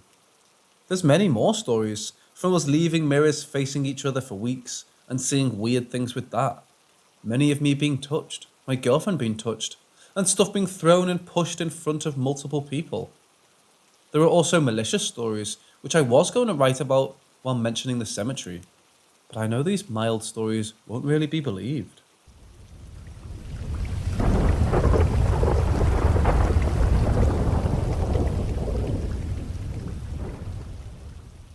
I'd always been certain of what I saw, but when I first became aware of shadow people as a commonly reported phenomena, any doubt I had about the incident disappeared. So many people have tried to tell me that what I experienced was just a dream, or simply brushed it off with that look that says, this guy's either nuts or lying. And honestly, it's time that people start taking victims of paranormal visitation at their word. In an age where we're starting to wake up to the fact that victims of all forms of abuse deserve a voice and representation, it's sad to see so many people disregarded as mentally ill or confused, just because their experience lacks an accredited scientific explanation. My experience was not as extreme as some that I've heard from others on various paranormal forums and podcasts, but it has affected my life in a number of ways. And to have the source of so many anxieties and frustrations in your life disregarded as a dream or a fiction leaves a person feeling very alone, unable to really explore their trauma because the subject is so taboo, and very few people are willing to take your account seriously and help your search for answers. This is my story, and I assure you, I have nothing to gain by bringing you a false account. I just want to put my testimony out there so that other experiences can know that they are not alone, and they are, probably, not crazy. There are things in this life that do not yet have a scientific explanation, and humanity is not the only sentient intelligence that operates in this world. Beyond that, I really don't know a damn thing. But accepting that fact is the first step in beginning to fully understand the nature of this world, or any others that may exist. The first time I saw it, I was about 8, maybe as old as 10. I was living in a dingy little house in Clear Lake, Iowa, in what you'd consider to be the trashier part of a small tourist town. My room was at the end of a long hallway, on the right side of the hall if you were looking toward it from the kitchen, on the opposite end. Across the hall, the left side, was my toddler sister's room, and in the middle of the hall on the left was the door to my parents' room. One morning, I got out of bed and started moving toward the kitchen. The figure appeared. It sort of leaned into the hall from the living room, which was adjacent to the kitchen. It was a tall black figure, black as in pitch black, but sort of smoky and hazy, like it was just a bunch of compressed black smoke moulded into a human form. Everyone seemed tall to me as a kid, but this thing certainly seemed taller than my parents, who were 5'5" and about 5'6" respectively. The only distinguishable feature on the being were 2 glowing red eyes, just like circular LEDs on its face. They didn't really seem to be the size and shape that a human eye really is, but truly round and glowing brightly. This detail I'm sort of fuzzy on, but that's what I recall. From the moment it leaned into view, the thing was just watching me. And when I saw it, I stopped and watched it back. I wasn't exactly scared, but had the distinct impression that this was all it was there to do. To watch. I knew this wasn't normal. I knew this wasn't something that I should be seeing in the real world. And I was uncomfortable. But all in all, the thing was non-threatening and didn't make any advancements on me. It just stood there for a minute or two, and then leaned back out into the living room. I didn't follow it to see if it had disappeared. I just went back to my room until my parents woke up. I never woke up from this experience. My day progressed seamlessly into a normal day. I knew this wasn't a dream because I was very familiar with my dreams. I had constant night terrors in this house, but I'll get into that later on. The point being, the kinds of dreams I had were more distinctly bizarre and surreal than this experience. And I always woke up with an understanding that what I had experienced that night was just a dream. This was not the case that morning. If I was dreaming that morning, then I'm still dreaming, because I never woke up from that. The second experience was just as brief, but a bit more menacing. I can't say how much time passed between the two events, but this incident was in the dead middle of the day, in full daylight with other people in the house going about their daily business. My mother was in the living room, and I had just walked into the kitchen and toward the hall. I was now standing approximately where the figure had been on the first occasion, looking down toward my room and my sister's. Suddenly, the figure appeared. This is where it gets really bizarre, because the thing actually crept out of my room. I mean, this fine thing was literally creeping, like some old school Scooby-Doo villain, walking on tiptoes with its arms raised and hands bent towards the floor. If you get what I'm illustrating here, you should probably laugh, because it was just as goofy as it sounds. It crept from my room into my sister's room, which is what it really freaked me out about this event. The whole event was over in just a few seconds. Moving in that bizarre manner, it had its head turned toward me the whole time. From the moment it crossed the threshold of my door, its eyes were already on me, as if to say, yeah, bitch, I'm here, straight creeping around your house, and there's nothing you can do about it. No one's going to believe you. I had already told my mum about the first sighting, and of course, she dismissed it as a dream or an overactive imagination. So, I didn't bring it up, but I was really scared that it had some sinister intentions with my sister. I do remember her having some nightmares around this time, which I heard from my room. Her crying to my mom about how the creature from the Black Lagoon, a movie we watched often in our household, was standing in the corner of her room. I asked her about this years later, but she doesn't remember any details on that. That's it. That's all I saw of the shadow person. But there's another element to my life at this house that I feel might be relevant to what I experienced. As I mentioned earlier, I was prone to night terrors while living in this house. Vivid but bizarre nightmares that almost always had something to do with being chased by various demons, monsters, etc. I'd need a whole post just to describe the details of these dreams, but I later on realised that on some of these occasions, I had actually experienced some sleep paralysis and astral travel. I think that's what a pretty woo-woo term to use, but that's the lingo people use, so I'll stick with it. One recurring type of dream I had went like this. I'd be lying in bed. Everything seemed to be completely normal in my room, as I was in waking life. But I'd get this feeling, this instinctual understanding that something horrible was about to come through my door. I'd start to panic, but would be unable to move my body. So rather than use my arms and legs to physically leave my bed, I would, through a sheer force of will, hover off my bed and float to the corner of the ceiling, as out of reach as possible. Nothing else was really different about my room in these experiences, except for that dread that something was trying to get in. Another night, I had a similar dream, where I woke up in my familiar room to find a tall, hairy man standing above me, reaching for me. I had the strong sense that this skinny, ape-like man was there to take me, and I remember doing my best to resist him, but the ending to that dream is fuzzy. That shit freaks me out to this day, more than the shadow person encounters, because hairy men are a pretty common occurrence in high strangeness research, so I can't help but worry that there was some reality to that experience. I bring these dreams up because it seems that vivid nightmares in certain locations, this only happened in that house, that also have reported paranormal activity, indicates a relationship between the two. If you subscribe to the idea that these beings feed off fear, then it seems plausible that the two are connected.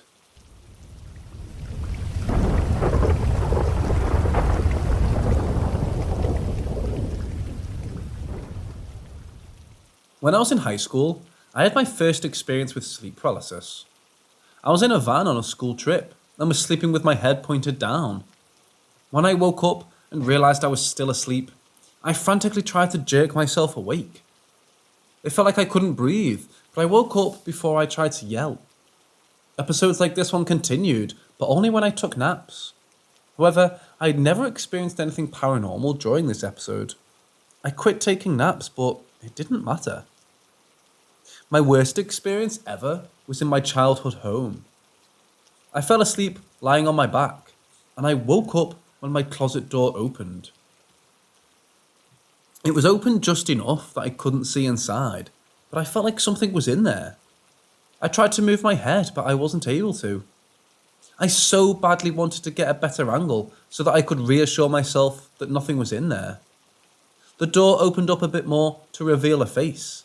Now, let me tell you, I'm not exaggerating at all when I say that this face looked like, for lack of a better wording, an old woman who had severely abused methamphetamine.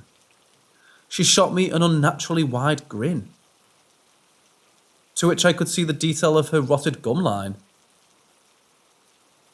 We had this intense connection to one another. Just from one glance, I was able to tell that she knew I was paralysed, and my own fear was fueling her happiness. I didn't see her reach for it, but the door slammed shut so hard that I felt it shake my bed. Then I woke up for real. I assumed I had a terrible dream and didn't sleep well the rest of the night. I woke up the next morning and went to grab some clothes to get dressed, with after a shower. Because I had a small room at the time, I kept my dresser in my closet. I went to grab the doorknob and I pulled it straight out of the door. I pushed it back into the door and managed to get the door opened. The other side of the doorknob was against the wall in my closet. The only thing that made sense to me was that something slammed my door so hard that it broke the screw that held the knob together. I asked both my parents and my sister if they were in the room the night before. When they said no, I explained to them what had happened. My parents thought that I was making stuff up to scare my sister and completely disregarded it. After all, this wasn't the only time that things out of the blue had occurred in our home. My mother and sister were often frightened about certain things that happened in the house and believed them to be paranormal. My stepdad was the only one that would 100% try to diffuse these situations by saying, "We have an old house," etc. He eventually started to notice these odd occurrences as time went on, but that's a story for another time. 4 or so years later, I live in a different town and smoke weed every night before bed because it keeps me from dreaming, and because I like it. I don't think anything has followed me from that house, but I think it knows when I'm back home.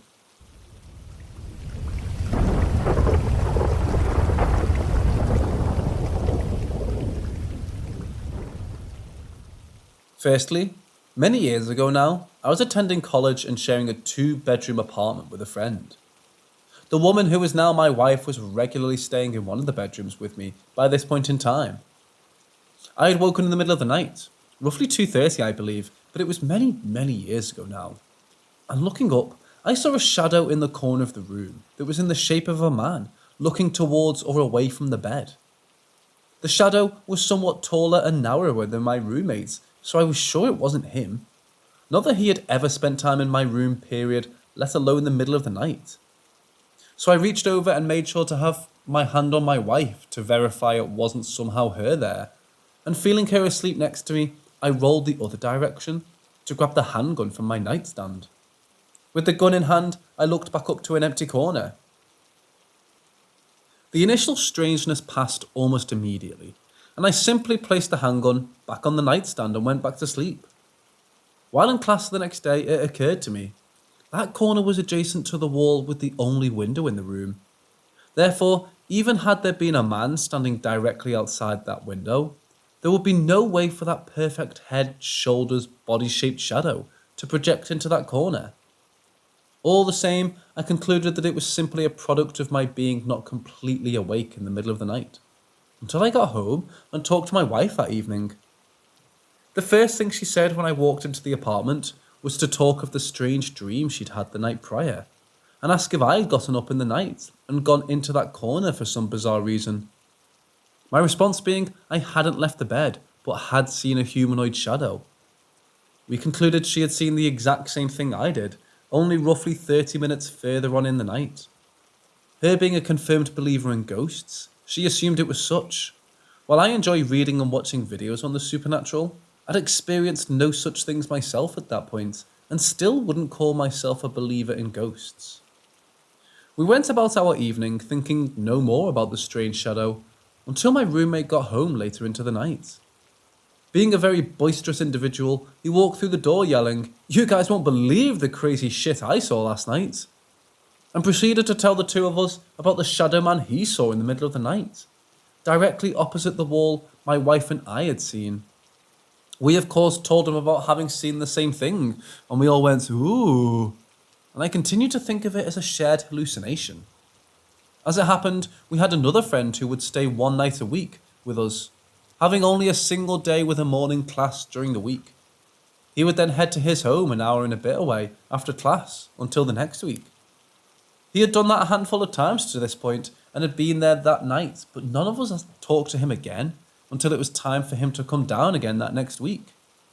That next week, instead of seeing him, I got a phone call saying that he wasn't going to be staying the night with us from then on, having decided to simply wake up extra early and make the drive down the same morning of the class. Somewhat put off it took some prodding for him to eventually, grudgingly admit he had seen a shadow of a man, standing at the edge of the kitchen looking over him, laying on a futon in the living room the previous week, and was bothered enough he just didn't want to spend a night in the apartment again. That night he had seen the shape obviously was the same night as the other three of us. I never had any other even remotely paranormal experiences in that apartment, nor anywhere else for several years after this night. And despite every person I tell that to, claiming it was a ghost, I again simply won't say that. In my mind, it was the oddest of coincidences, a shared bit of half-asleep trick of the brain we all experienced on the same night. And I don't know that any of us ever reported anything weird the rest of the time we were in that apartment. The next thing, though, bothers me. It bothers me to the point where I've avoided telling people since it happened. And to my knowledge, my wife has too.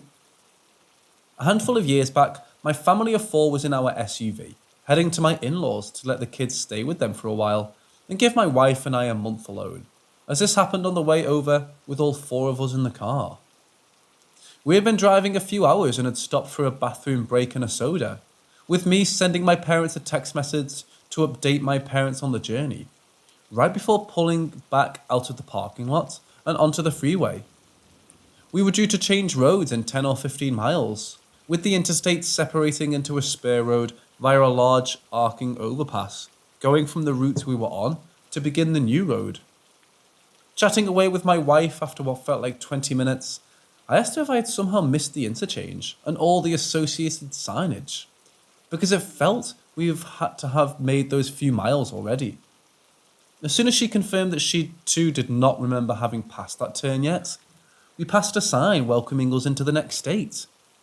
Not only had we missed the road we were supposed to merge onto, somehow we were 40 miles or so away from that road.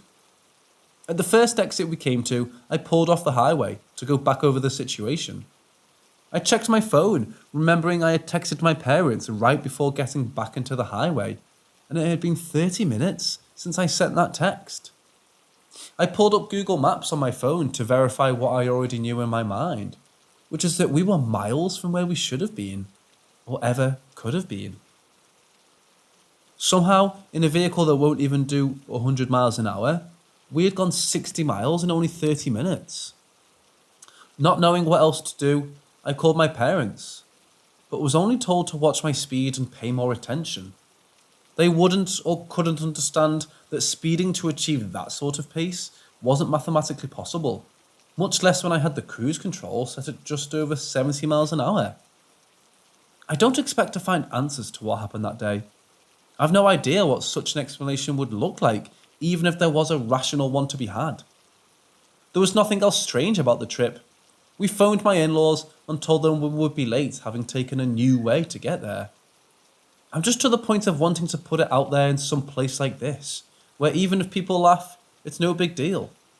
So there, you have the 2 strangest things that have ever happened to me in my life. One to me again is nothing, the other unnerves me years later, because I just can't rationalise it, and the other only responses have been bemusement and disbelief.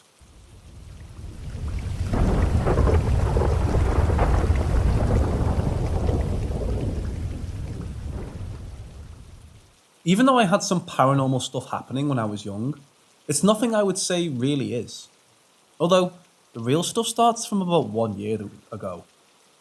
My mother, who is Christian, was cleaning an old church and found some bottles of, I suppose, wine, dating from around 1500. I didn't really care, but one of them looked like a rum bottle, and being a lover of all pirate stuff, I decided to keep it. Apparently, a big mistake. She had to go to work afterwards and left me alone at home for 5 days. The first one, I heard footsteps all around the 3rd floor in the evening, being in the second. At first I thought it was my cat, but after closing my door, I heard footsteps go down the stairs really fast, and a bang on the door. I didn't sleep the whole night because I just couldn't. I wasn't even afraid and really wanted to find answers, but thought it was better for me to be careful, watch around me. I started getting chills and the room got stupid cold for the next 2 days. In the morning or the second day, After things had calmed down, I went for breakfast. I could feel someone was here, but probably thought it was just my brain making stuff. While I was making my bowl of cereal, I saw my cat meowing at something, even trying to put its paws on it, as if someone was there. I remembered seeing an article on how the face recognition on a phone worked, and how it can see things we don't, because it can also detect faces made by magnetic fields or some shit. So I did the stupid thing of using it, pulling out my phone and my photo app. There was a fucking face being detected right there, right where my cat was looking, in front of a white refrigerator, so no other reason for it to detect a face.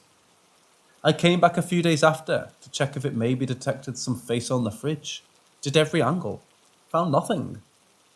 I stood there not moving. The kitchen got stupid cold too, and the chills were back.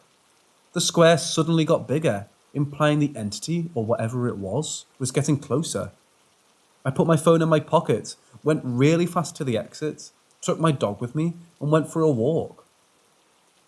Coming back after about an hour, I opened the door and enter. I had COVID a few months back and still didn't get the smell back, but I could smell the worst frickin' scent of my life. This was a corpse smell, and living in the countryside. I'm used to having bodies of dead animals, so I know that smell. I immediately went to my mother's room, took some holy water, and kept the little bottle on me in case I had another interaction. Then I took the few crosses I had in my room and put them next to my bed, and my desk where I was about to spend the rest of my day. The room got less cold. I heard bonking on the ceiling multiple times, and my door opened for no reason. I although slept well, probably because I was safe and really, really tired. The next day came the big day. I decided to look for the cause of it all, and after feeling how freaking cold that bottle was, I knew it was his fault. I tried to think of how I could get rid of the entity in it, and went to take salt and more holy water. Putting the necklace with a cross I was offered by monks, I brought the bottle in my living room. I could hear sounds, like if something tried to get up and go somewhere as fast as possible. Thinking the entity was probably coming, I put the bottle on the ground, threw holy water and salt on it, and not really knowing what else to say, I asked God for help, and if he could stop me if that wasn't the right choice. I took the bottle and threw it on the ground. As it exploded, I heard like a gun being shot and got scared the shit out. For the rest of the week, nothing happened. I told my mother, but of course she didn't want to believe me.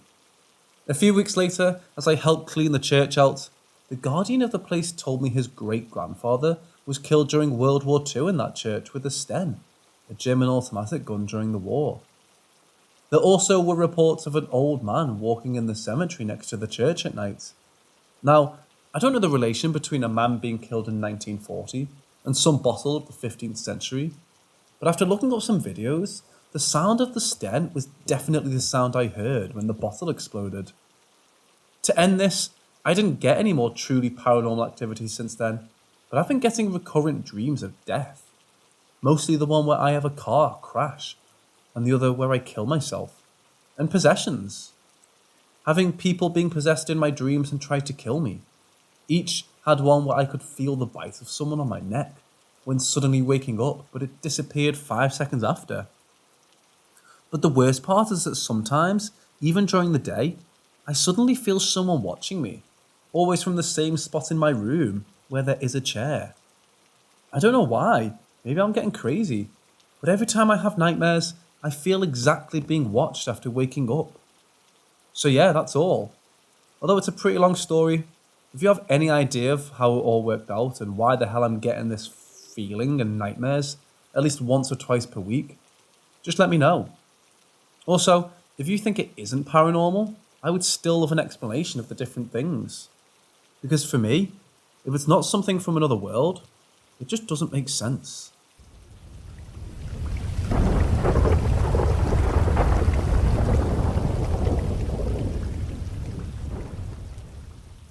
Many years ago, in basic training at Fort Knox, Kentucky, our unit was doing the land navigation course. The course is designed to make sure soldiers learn how to read a map, and you're tasked to find locations. Once at the location, there's a code you need to write down thus proving you actually found it and made your way back. There is a day course and a night course, both out in the middle of the woods of Kentucky. We set up at the day course site and completed it without incident. However, our drill sergeants, being masters of efficiency and laziness, decided that instead of moving everyone, including themselves, to the location of the Nightland Nav course, would just make us walk or navigate there on our own. This added about 2 miles in each direction to our course. They did allow us to start our course early, so we could at least get to the starting point before dark. We were paired up in teams of 2, so me and my battle buddy, BB, planned out our route. One location was middle of nowhere in the woods, and the other was a far distance away, but was a longer dirt road. Knowing that if we moved quickly we'd still have sunset light to work with, we went to the middle of nowhere location first, as it was the hardest to find. Whereas the one along a road next to a cemetery, we figured would be easy to locate, even without any light. We found the first location without too much difficulty, but the sun was quickly setting and it was becoming twilight. As we made our way back out to the road to the second location, by the time we made it to the cemetery, it was pitch black out. The sun had already set. We also only had one flashlight because in the infinite wisdom, only a basic training soldier can have. My BB didn't think to bring his flashlight for a night navigation course.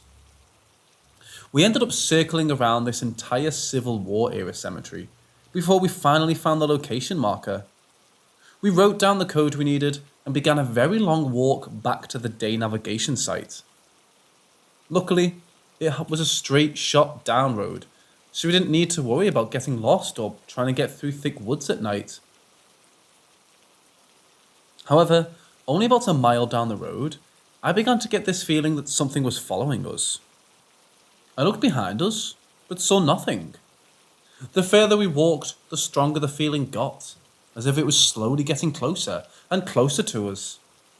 I asked my BB if he felt anything, but he just gave me this confused look, and began to get very annoyed as I'd turn around and point the only flashlight behind us, rather than keeping it ahead of us. The feeling of dread kept getting stronger, and I repeated the Lord's Prayer in my head several times to try and calm myself, or make this thing go away. As the feeling of dread reached a fevered peak, it suddenly dissipated. I didn't feel anything behind us anymore. For a split second, I was so relieved until it dawned on me that the reason I couldn't feel it behind us anymore was because it was walking right alongside us. It dawned on me that neither this is all in my head, or my BB is really not sensitive to the paranormal. As the now 3 of us walked for about another mile till we reached our campsite at the land nav course. Once we reached the camp, the feeling I had went away, and I just relaxed and managed to catch some ZZs, since I never saw anything and it was just a feeling I would have chalked it all up to, being just a paranoid thought in my head. But the very next day, I went to talk to a good friend of mine in our unit about it. Before I could tell him my story though, he began telling me about a series of weird things that started happening in the camp that night. And I'll never forget when he said, "Yeah, it all started to happen just after you got back."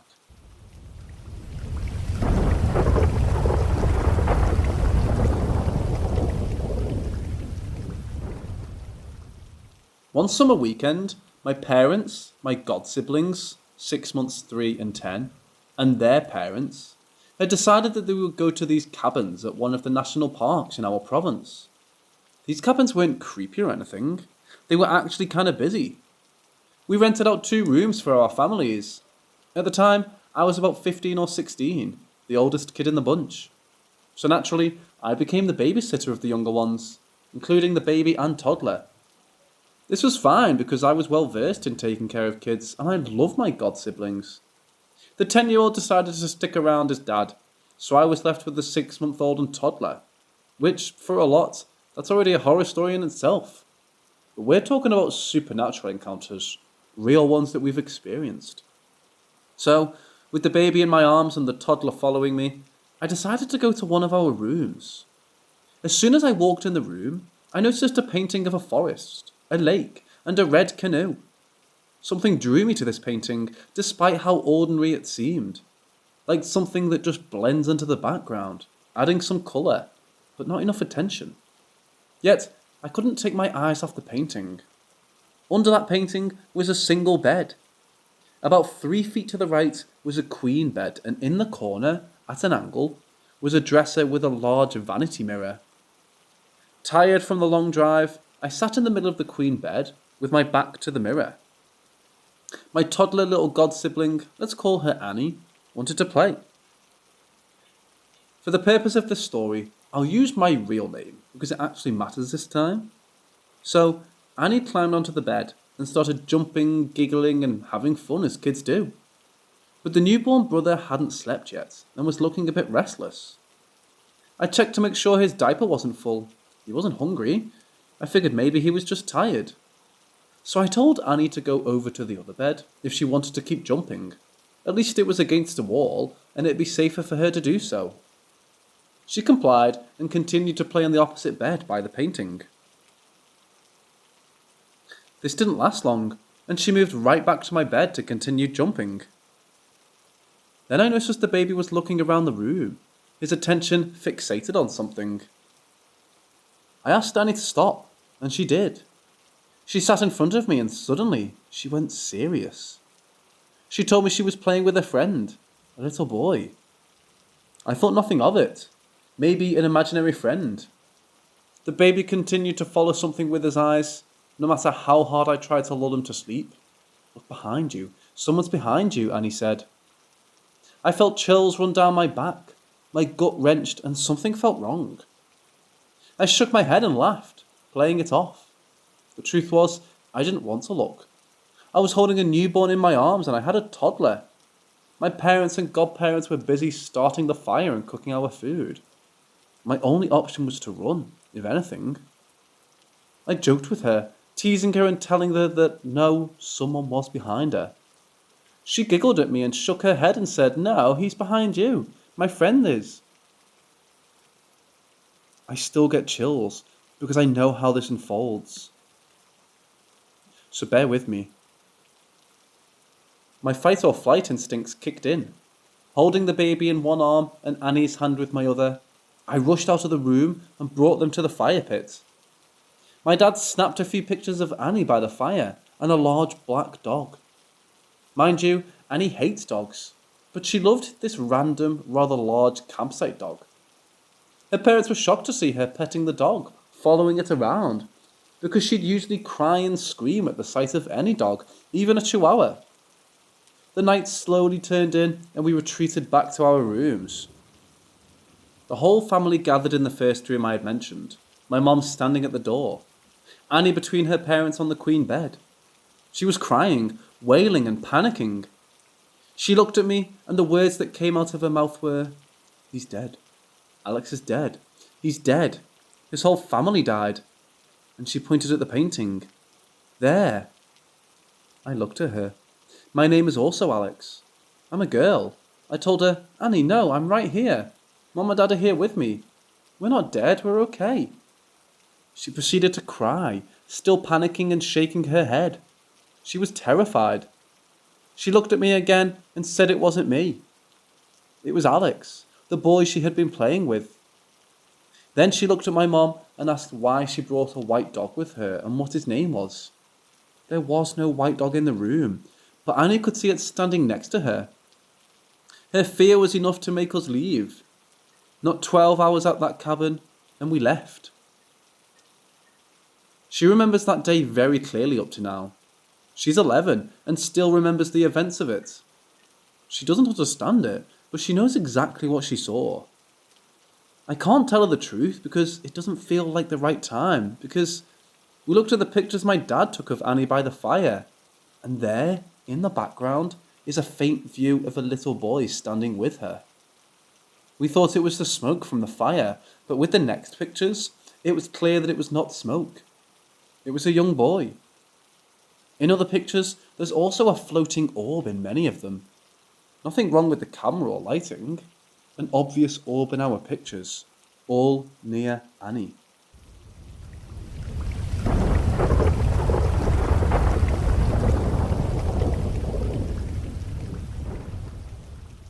I grew up in a small community in Ohio, where most of the homes were built in the early 1900s, including my family's.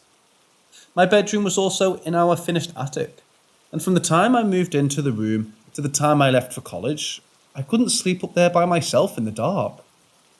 I always felt an energy that someone was up there with me. I also would get up before everyone to get ready for school in our bathroom, and would be genuinely scared because I'd feel someone watching me from the hall or hear footsteps when everyone was still in bed. I'm 29 now, and while my mum was visiting me a couple years ago, we were talking, and I jokingly said I always felt a weird energy in our house, and felt like I saw figures out of the corner of my eye.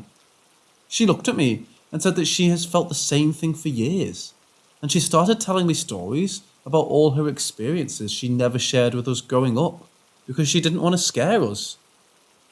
One distinct memory is when my dad was gone for business, but she heard footsteps and her bedroom door opened.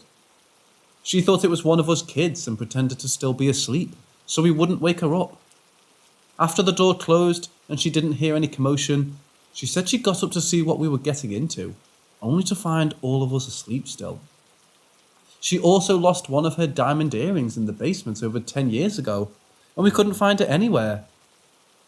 A few months ago, it showed up one morning on the kitchen table, and no one knows how it got there. We'll also hear our front door open. It's a heavy old door with a distinct sound, but we'll go out to find no one is there and the door is locked. TVs used to turn on themselves in the middle of the night, power would go off and on, though perhaps the electrical stuff could be attributed to it being an old home. Lots of other small things like that. Anyway, this prompted us to look into who has lived in the home, and we're the fourth family. We found an obituary in the local paper from the 1940s about a boy named David who was 19, and it said he passed away from the illnesses in his home at our address, surrounded by family. He was one of 5 or 6 boys of this family who owned the home for quite a few decades. We think he may be a spirit still in the home, but we feel like he looks after us and is not malevolent. A lot of the activity happened when my dad was away, so we think maybe he looks after us. We've owned the home for more than 25 plus years at this point, and don't get too spooked after finding out who we think the spirit is.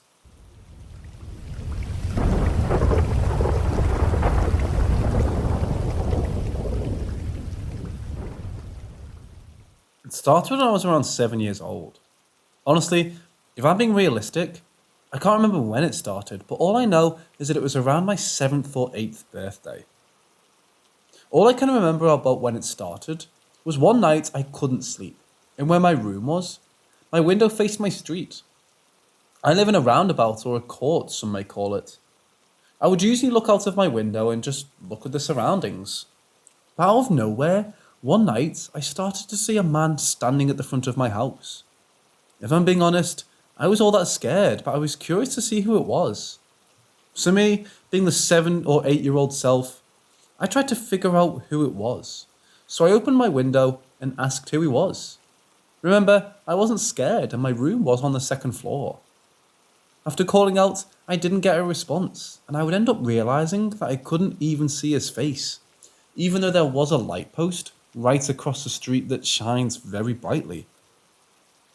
After that, I was a bit scared, so I went to sleep.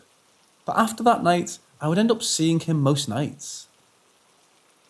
I don't know how many times a week I would see him, but if I was being real, probably a good 4 to 5 times a week I would see him.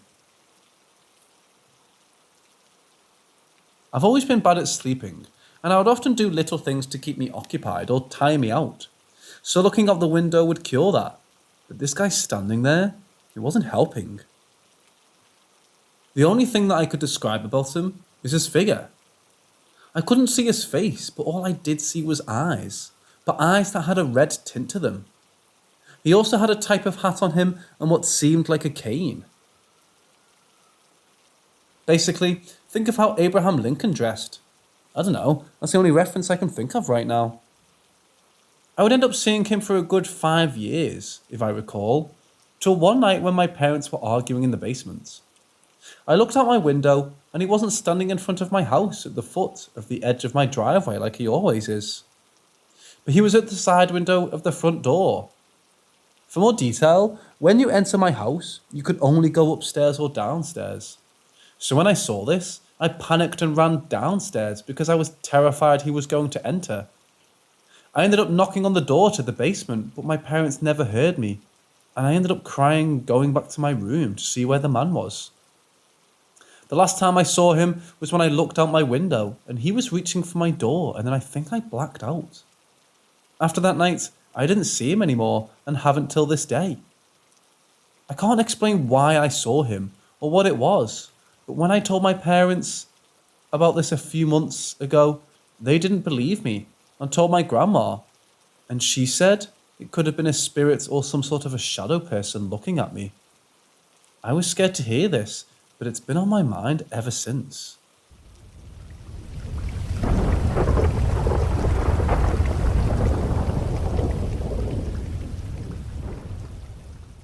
If you ask me if I believe in the paranormal, I would say no. But I have several experiences I physically cannot explain, and below are some of them. So let's begin. Back when I was 17, I applied for a job in a spanking new cinema that was new to my city. There was a lot of hype about it, as it was a well-known brand, and known for being in the upper leagues of cinemas. I popped along to the interview and to my surprise, got a job as a cinema host. My duties involved serving guests, selling tickets, cleaning screens and toilets, basically a bit of everything. I'm a movie nerd. I couldn't wait to start.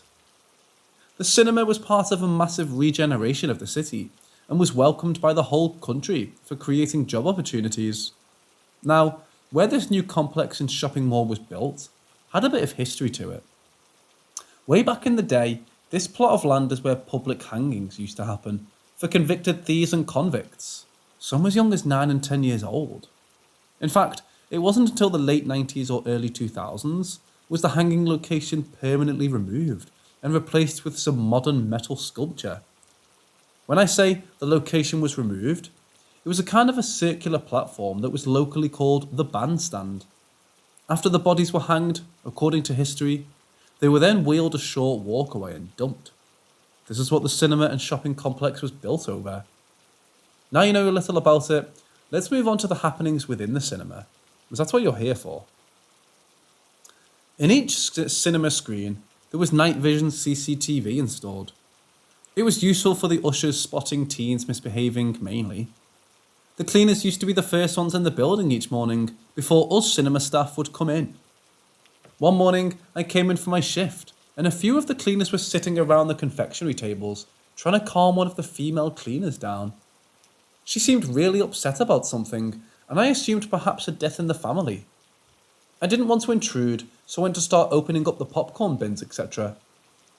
This is when I overheard one of them say to the other something along the lines of, "She isn't lying, she's telling the truth. I've seen it too." This woman was deeply shaken. I mean, she looked like she just saw a ghost, as us humans would put it. Little did I know, she literally did. Long story short, it all came out that this cleaner had witnessed a ghost in the biggest of the 12 screens. She claimed she was cleaning the stairs when she looked up and saw a man sitting in one of the chairs, but she knew he wasn't real. As her story goes, she quickly fed the screen and ran to the other cleaners crying. Don't blame her. Myself and another staff member thought it would be a good idea to rewind the CCD from this screen and see if we could see anything odd. As we did, we watched her clean the steps with a brush and pan, and then you could see her slightly look up into the middle seats, freeze, fixated on something for around 5 seconds, then drop her brush and run out of the screen. What was incredible to see on the CCTV was a sort of mist in the area she was staring at. Me being me, put it down to dust, maybe a glitch in the screen spotlights, but this domestic cleaner was certain there was a man sitting on the screen by himself. The story quickly spread around the cinema, to the point our management pulled us all in and told us we needed to stop talking about it, and that what happened was a trick of the eye. We didn't dare tell our manager we checked the CCTV, as we know it's not to be used for nosiness purposes. Little stories here and there would casually pop up from time to time. The next one was one of the male staff members who worked up in the projection room, came running down into the confectionery area one evening and swore someone pushed deeply into his back when he was setting up a reel. He was badly shaken and quite the macho man who used to laugh at us for getting scared of being on certain screens by ourselves. He was in the projection room by himself, so there was no explanation for what he felt. I recall seeing management bring him into the office, and around 20 minutes later, he left and didn't come back to finish his shift. A few days after that, we were told he wouldn't be working in projection anymore, and instead would become an usher. We were shocked as the pay was a lot less, but that's what he did. Someone asked him what on earth happened, and he point blank refused to talk about it. Rumour has it his back was bruised from the firm push, but I can't confirm nor deny that, as I never saw it. The cinema was so bright and flashy. When it was bustling with guests, it never had a negative vibe, or maybe we were all just too busy to notice it. However, the staff-only areas had a different feeling to them, and when guests would leave, the entire place had a different impact on you. It would feel cold, and you ever get that feeling someone could jump out at you at any point, so you're always kind of on edge? That. I would get goosebumps in areas that weren't cold, shivers in screens as if someone was brushing past me, when I would be standing in them to make sure no one was fooling about. I just keep playing it off as other possibilities, which is what I'm good at doing. One night, I was closing with around 7 other team members. I was team leader at this point, hence it being my responsibility to close up. It was around 12 AM, and I gathered the staff outside of the doors while I was locking the main doors. Just as I was about to do so, we all heard the loud creaking of one of the public bathroom doors open. The creak was long, as if someone was very slowly pushing it open. This creaking sound was well known to us, as you'd constantly hear them open and close with guests using them and kids slamming them. Another team member and I dropped our bags and headed into the ladies' bathroom to check it out, assuming a guest had been left behind unwell or there were kids messing about. However, our protocol was to check each screen and public area before confirming with management the cinema was clear. But then again, mistakes can happen. We headed into the ladies' bathroom and each of the loo doors were closed, apart from the disabled, larger one at the very end. It was wide open. I called out, "Hello?" but nothing. We both walked down and peered into the cubicle, and there was no one. Confused and freaked out, I decided to call the mall security to check the place out for us. Along came 3 security men, and they checked everywhere, but nothing. No one.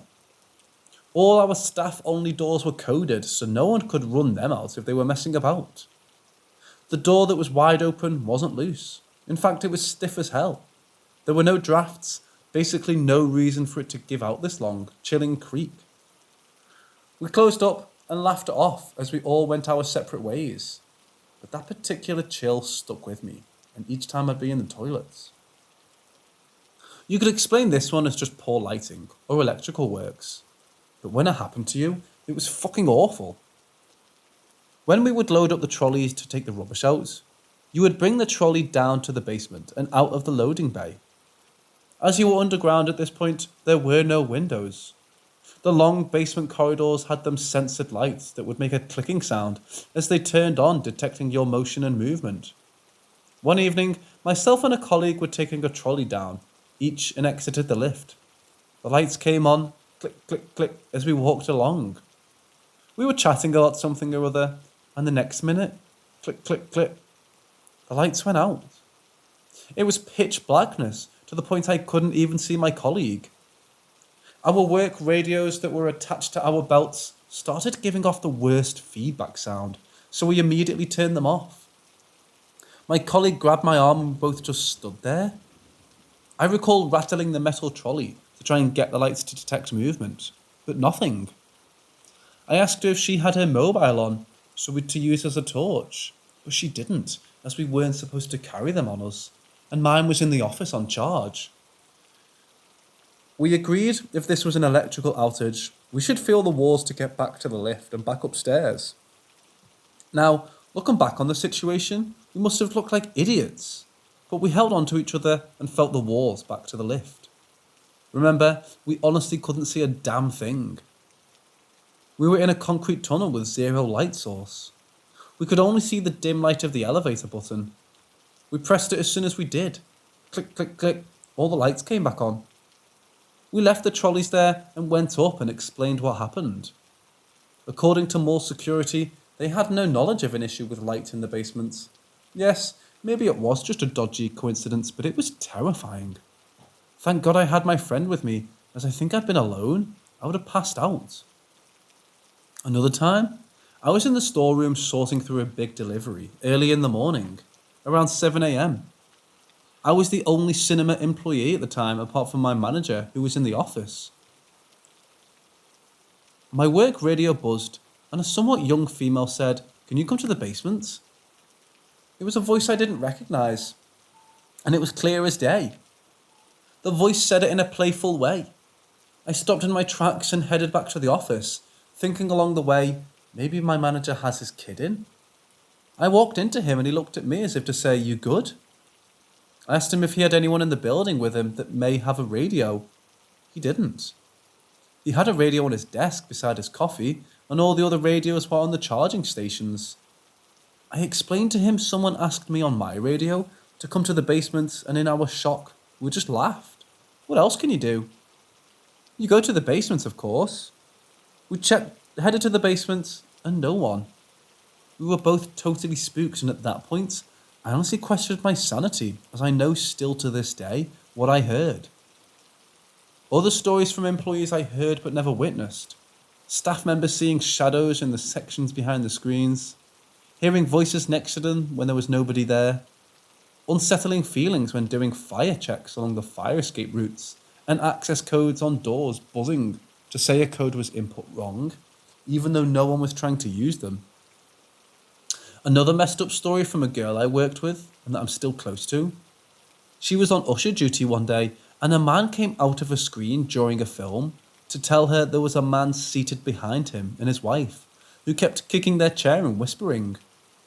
My friend apologised and went in and up the stairs to tell the man to stop. But there was no one there, and no allocated seat purchased for that location. Her and the man assumed he had snuck out, but while checking the CCTV, you can see the annoyed man turn around several times, assuming to tell this man to stop. But on the CCTV, there was no one. Was the aggravated man crazy, or did he really see the ghost of a man sit there? I have no idea.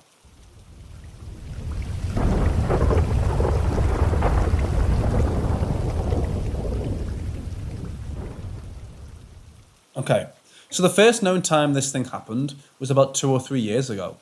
I was coming home from a detention I had after school that was an hour long. It was about 4:15 in the afternoon. As I'm literally stepping foot through the door, my brother and his friend walk into the kitchen. His friend looks at me and says, "How did you get downstairs so fast?" I was confused and just said I just got home. He started acting weird with me, being like, "Stop messing about.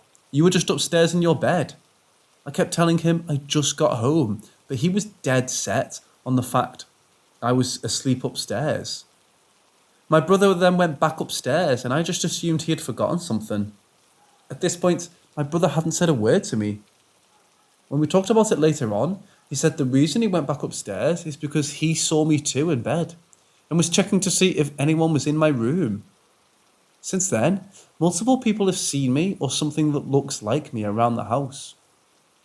It started off as it just being me, but recently, my friend has seen my brother a few times. Once, I actually heard her say hi to him in the kitchen, and I thought she was saying hi to me. So I went into the kitchen and she said, "What the fuck? Where did Riley go? He was stood there at the sink." I was laughing because I was sat in the living room, so my brother would have had to walk past me to get in and out of the kitchen. So again, I thought she was joking at first. Then I remembered I'd never even told her about the past experiences like this. I honestly have no idea what's going on. All I know is something keeps presenting itself as me and my brother to people, and it's getting creepy. Does anyone have any ideas on what this thing might be?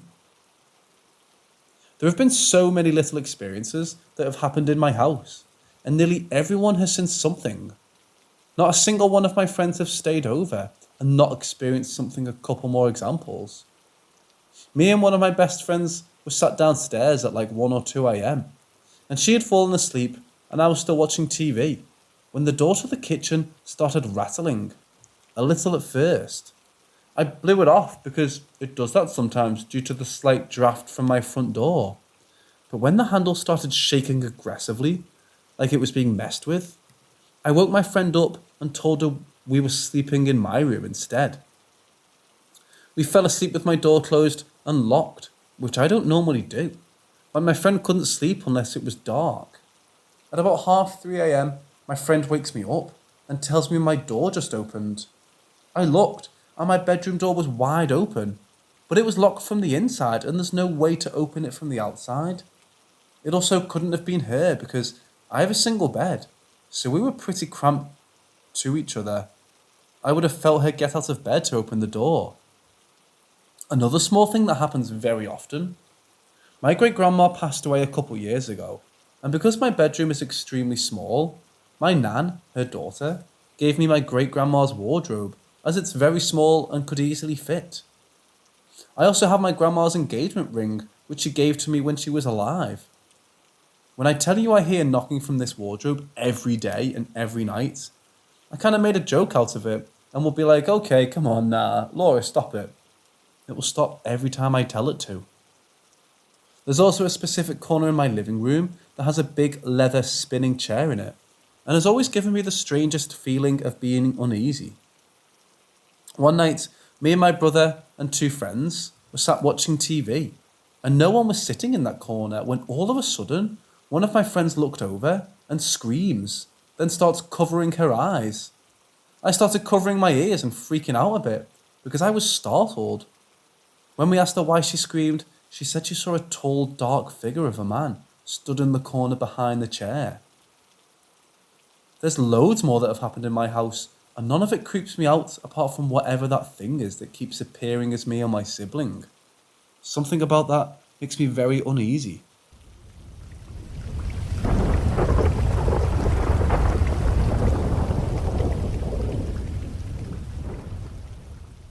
For some background, I've been a behavioural health nurse for about 12 years, and my first job was at a freestanding mental health facility in the south. This facility is pretty uniquely constructed, as it was originally a plantation owned by a wealthy Irishman who emigrated here sometime in the 1700s. The original plantation house is still there and is now used as the business office, and the hospital itself was constructed to be attached to the house. If you explore the campus, there's a small graveyard with the original owner's tombstone, as well as some other family members of his. Additionally, there's a sign that says something along the lines of, "This is dedicated to the slaves that worked and died on this plantation." Anyway, one of the stories that has been passed down among the employees there for decades is that a young girl in the Irishman's family, one of his daughters or grandchildren, passed away on the plantation at a really young age. That her ghost still lingers around the house and the facility, and that there are certain patient rooms that have an unusual amount of paranormal activity. One day, I was walking past one of these rooms, and in my peripheral vision, I saw a young girl who looked to be about 9 or 10 years old sitting on the bed. She was wearing a colonial-looking dress appropriate for the time period in which she was alive, and looked me directly in the eyes when I turned to look at her. I was incredibly startled, and my mind raced for a few seconds, trying to convince myself that she wasn't there. I walked a few feet past the room, gathered my courage to go back, and she had disappeared from sight. She didn't have any ethereal qualities, nothing otherworldly or strange. She literally just looked like a real person, sitting right there in plain view. During my time there, I never heard of anyone else who saw it as clearly as I did. But every once in a while, one of my co-workers or a patient would experience something strange, like doors opening and slamming shut. I remember one patient in particular that ran out of his room white of a sheet and said that while he was lying in bed, his bathroom door slammed on its own. It was so loud I heard it from the nurse's station myself. This patient was there for addiction and had no history of hallucinations.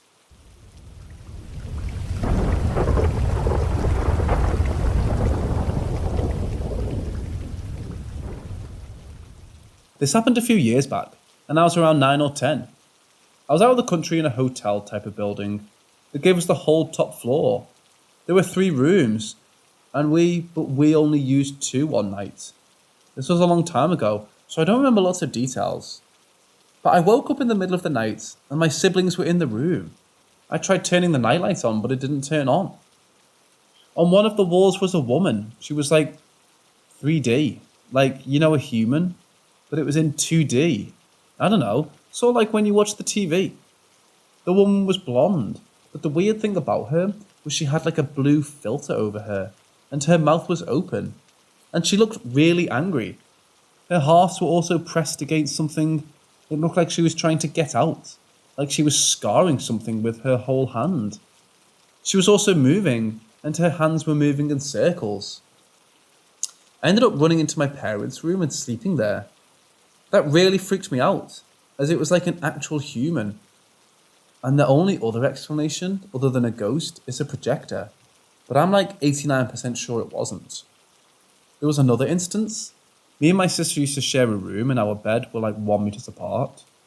I saw a shadow pass between our beds, and I now see them all the time, but in the corner of my eye. This was right in front of me. Anyways, I got a bit freaked out, but kept scrolling on my phone. The light was off, and my sister was in the room like 1.5 meters away from me. Suddenly, I see an arm or hand reach out to grab me. My phone? It was the hand up to the elbow-ish. I literally freaked out. You don't scream, but jumped right up, thinking, what the fuck I just saw? Like it was a literal arm coming at me, like it looked like a real one. Those are the only proper experiences I had. I once saw a bright white light coming from nowhere, and had someone call my name, and my friends in her house, we both heard it. But other than that, I just kind of see shadows everywhere. I wanted to share, since I'm pretty sure the people I told only like.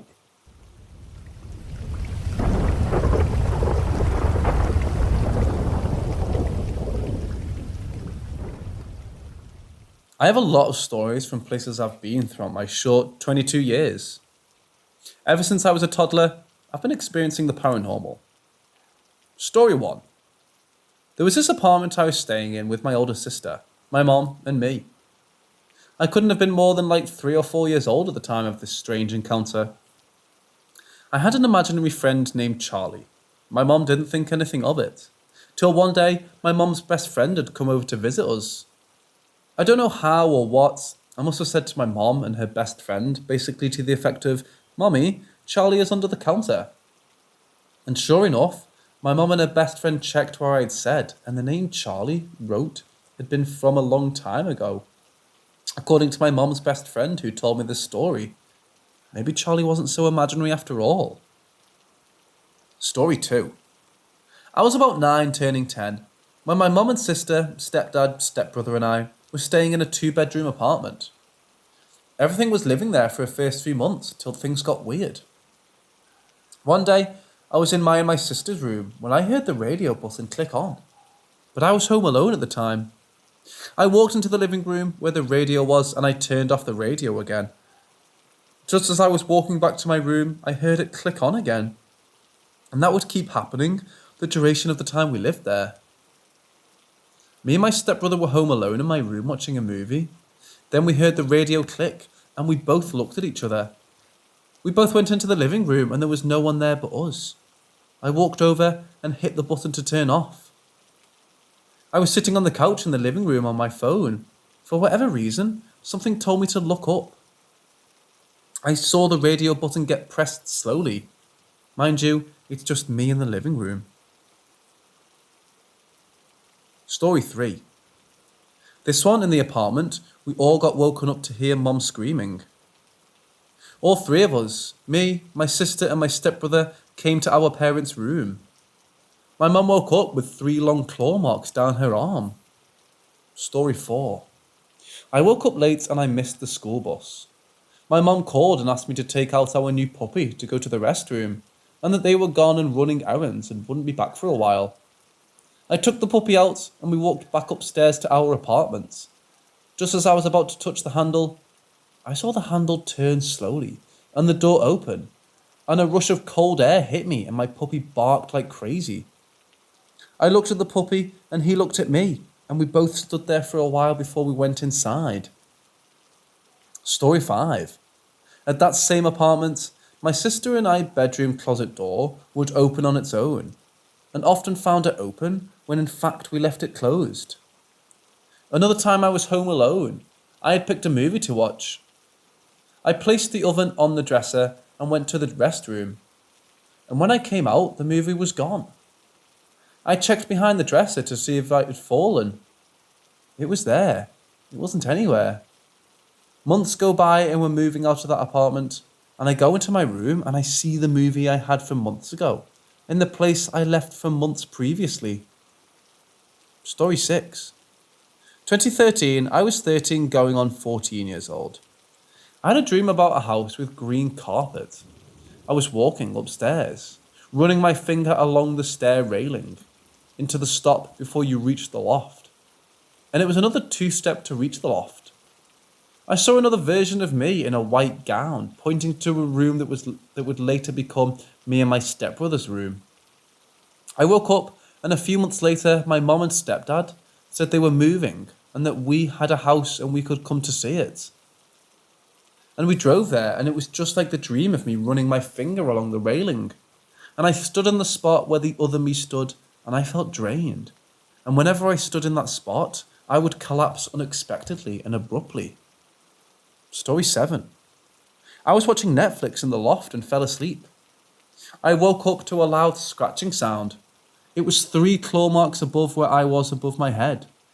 I saw an elder Native American woman in a headdress, and I saw the nana that had passed above me at the feet end of the couch. I blinked and they were gone. I was 14 when I had a dream about my mum and sister, and I could see their lifelines. My sister was long, but my mum was short. 3 years later, my mum passed away.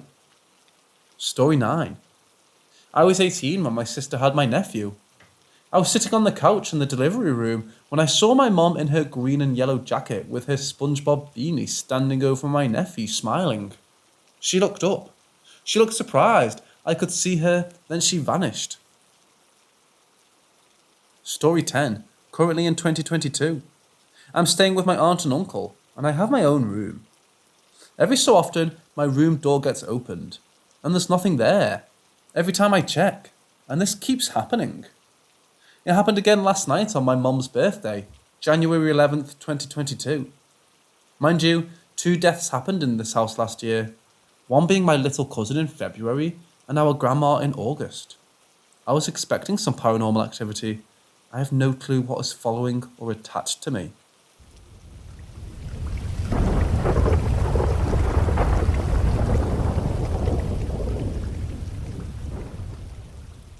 I live in the rural part of the US, in the woods, in a small home. I'm not too deep into the woods. There's a town just half a mile from my home, and the driveway to my house is essentially a straight drive to this town. Why is this important? Because of what I'm going to speak of. This may seem insane, but I've been encountering a diseased deer within my woodland property. This deer has been alive for at least 3 months, and I've seen it 4 or 5 times. My girlfriend, however, claims to see it every day. Furthermore, she claims that this deer is an angel and that it whispers to her. At first, when she said these things, I assumed she was just teasing me, as in the past I had suggested it may be a skinwalker or other mythical creature. However, she's quickly become obsessed with this creature. For example, 2 or 3 weeks ago, we were eating dinner together at home. We were eating some cheap gas station hot dogs, as we were experiencing a major power outage, and most restaurants were closed, and most of our food was spoiled. She suddenly looked out the window at the forest and began saying what amounted to, "I see it. I see the angel. It wants me close to it." She suddenly jumped up and ran outside. At this point, I'm freaking out. One of the people closest to me in my life has just proclaimed a completely insane statement and ran outside into the freezing night. I quickly shoved on my shoes and coat with no socks on and joined her outside. It must have taken me just a minute to get outside behind her, but she was already about 30 feet away from me and into the forest. Keep in mind she's barefoot and wearing long pants and a sweater. I catch up to her and she's just staring into the forest. I asked her if she was okay and she just laughed it off and said, "Oh, I thought I saw the deer outside here again." About a minute later, we were both back inside. This incident has been rolling around in my mind for a while. However, I could have shrugged it off as her just being slightly paranoid about her angel deer she keeps seeing, or once again her teasing me. But just 3 days ago, something happened that made me realise I cannot simply ignore her actions anymore. I wake up for no apparent reason at 2 AM at night.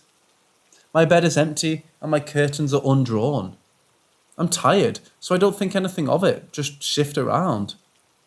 The second I got comfy and convinced myself she was just in the bathroom, despite hearing no noise, or taking a midnight walk, which we usually take together, I hear a fucking scream outside. I jolt up and have the worst heart palpitation of my life. It's clearly my girlfriend screaming. I hop up and jolt outside with a speed higher than my heart's BPM. My girlfriend is lying outside, nearly naked, looking up at the sky, pointing with one hand, saying, "He's back, he's back." I'm freaking out now. I literally started crying. I don't know why. I just started crying. The sight of her just laying there screaming at nothing made me so worried for her. I brought her back crying and was debating calling mental health services. I didn't just want to go back to sleep and risk her doing something to herself and getting back up. But she's never had any mental health issues before this. The worst I know of is that she used to have panic attacks and went through an emo phase in college. But after weaning off of caffeine, her panic attacks subsided. And besides, the incident of her running outside that other night, she's never had any issues with mental health. So this is all a shock to me. The next morning, I stayed up all night talking to her. She just wanted to forget about everything. I asked her if she thought she needed therapy. She seemed confused about this. She said she was fine and just stressed about our future in her career. From that day on, she never mentioned the deer or angel.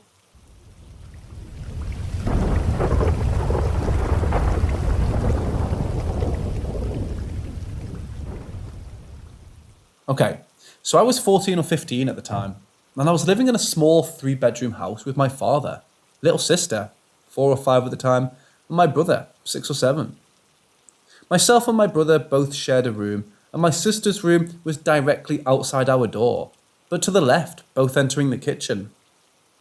At this time, as I stated before, I was on my bed talking on the phone, when I heard my little sister moving around in her room, going through her drawers, etc. Now this wasn't so strange, as she would always be waking up and pulling things out of her cupboards, clothes, toys, books, etc. It was just a habit she had as a kid. After a few minutes of this, I see her walk past my door wearing a long white nightie into the kitchen. From this point, she's out of sight, but our floorboards are really noisy, so I can tell where she goes. She moves some dishes around and then walks further into the lounge room. At this point, I assumed she went to the toilet, but after her not returning to her bed, I thought she'd gone and sat in the lounge. Another habit she tends to do when she wakes up late at night. So not wanting her to get in trouble, I tell the person on the phone I'll be right back, and proceed to go put her back to bed. But when I go to the living room, she isn't there. So I check the bathroom, not there either. Okay, strange. On my way back to my room, I double check her room, and there she is, in bed, fast asleep. Wearing dark purple pyjama suit.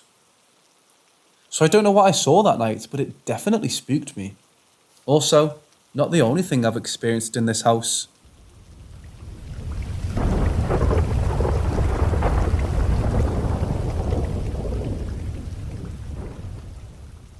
So this happened to me as a teen. I believe I was about 16 years old at the time, so about 12 years ago. My sister and I were having 2 friends stay over for a sleepover one night. It was in the middle of summer and we lived in a tiny town, actually a hamlet. and we're surrounded by prairies, lots of farmland.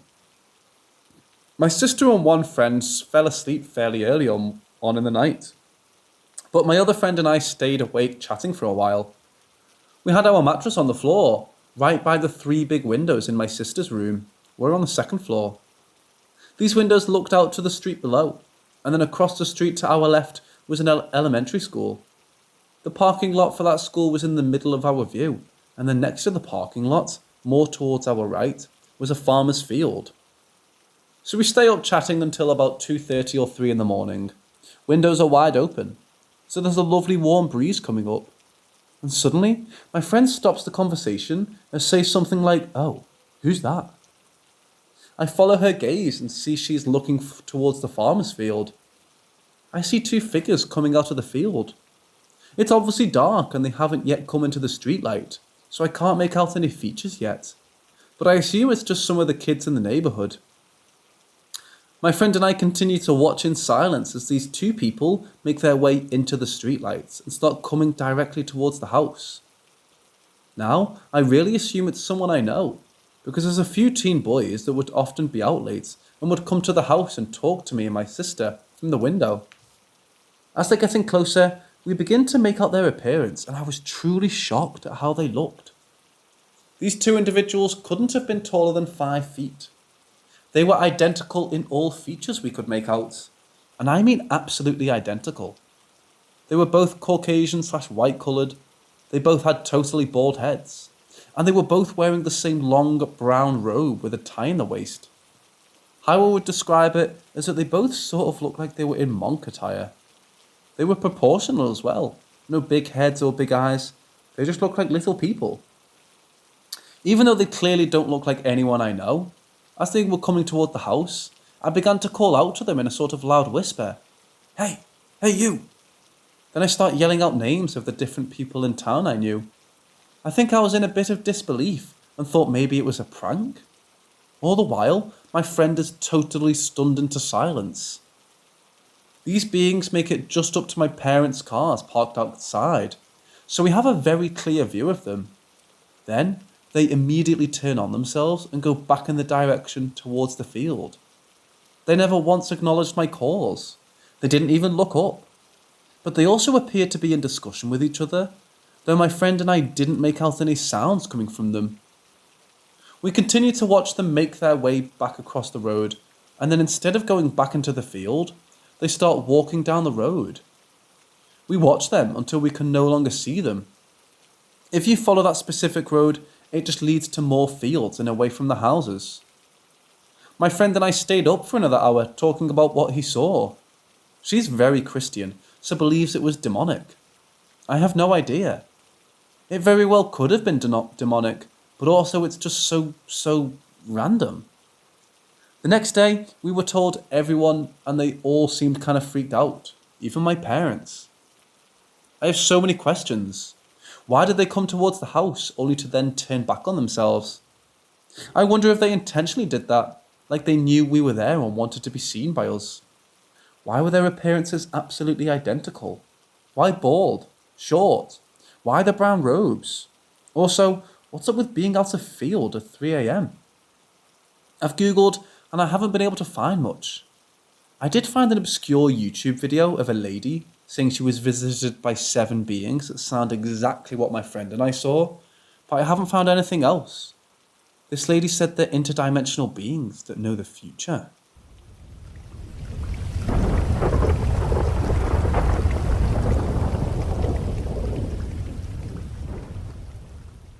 So this happened 10 years ago now, but I still remember it vividly. This was when I was 18 years old and lived with my parents and siblings in a small town that was right near the Rocky Mountains in Canada. It was summertime and about 11:30 at night, and it was a clear night with good visibility. We no longer live in that town, but aren't too far from it now. My friend, who was 17 at the time, also lived with us, and she was with me and saw what I saw. At the time, my family and I were part of what we've now come to know as a cult. This is relevant to the story because it's why we were out late and my parents' door was locked. My friend and I were told that we had to live with the leaders of the cult at this time. It's irrelevant to go into the why for this story. The cult leader's house was across the back alleyway and a few houses down from my parents' house. We didn't want to live with them, so we would spend as much time as possible at my parents' house and leave very late at night to go to the cult leader's house. So now, back to the story. Like I said, it was around 11:30 at night. Summertime, clear night. We left my parents' back door to head to the cult leader's house. My mum locks the door behind us, turns off the lights, and I assume goes to bed. My friend and I walk out through our backyard and are in the alleyway. Our backyard has no fence. It just goes straight into the alleyway. We turn left as the cult leader's house is a few houses down and across the alleyway, with a slow incline and bend. I'm hoping this makes visual sense. And behind us, the alleyway stretches a good 5 or so houses back, straight. Right as we step into the alleyway, we hear garbage cans from behind us, and a few houses distance behind us, being knocked around. I can only describe this as imagining someone clumsily knocking into them, and trying to stop them from falling down so they keep knocking them. Because we live right near the mountains, we're used to a ton of wildlife in town. Bears, cougars, moose, etc. So my initial instinct is that it's a bear, and we've startled it while it was getting into someone's garbage. I immediately panic and am wondering if we go back through the yard and bang on my parents' back door that's locked, or if we make a quick break for the cult house, because it's most certainly unlocked. I'm making these calculations very split second because it's all happening so fast. My friend starts saying my name over and over and grabbing my arm. She's looking back towards the garbage cans while I'm trying to plan what to do. Then all of a sudden she screams, and I look over my shoulder. Not really any time to think or process at all. And then I see it. It was huge and flying. It swooped over our heads, maybe 4 feet above us, and continued up higher, maybe getting to about 15 feet. Again, no time to think. We were both just screaming and yelling at this point. Here's the kicker. It flew right towards the cult leader's house. It banked between the cult leader's house and the house beside it and flew out of sight. When it banked, we had a really clear view of it, as the streetlights across the alleyway illuminated it well. Now, I'll describe what it looked like and how I cannot fathom that it could be anything other than paranormal. Its wingspan was about 8 to 9 feet long, but maybe larger. It was inky black. I mean just totally the darkest black I can describe. I've never seen anything like it before or since, colour-wise.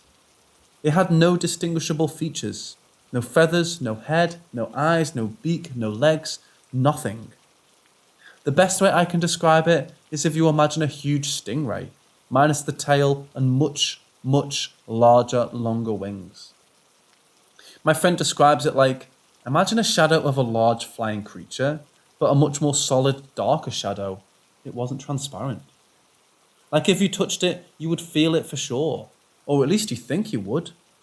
It made no sound, other than the smashing of the garbage cans, so it definitely was a physical being, and flew so beautifully, so smoothly. The way it banked between the houses was so effortless, and with it being so large, it was impressive. Anyways, we were totally stunned and shocked and so frightened. We stood there for a short time, watching to see if it would come back, but it never did. Eventually, we gathered ourselves and decided to go to the cult house, even though that was the way the creature went, because the door would be unlocked.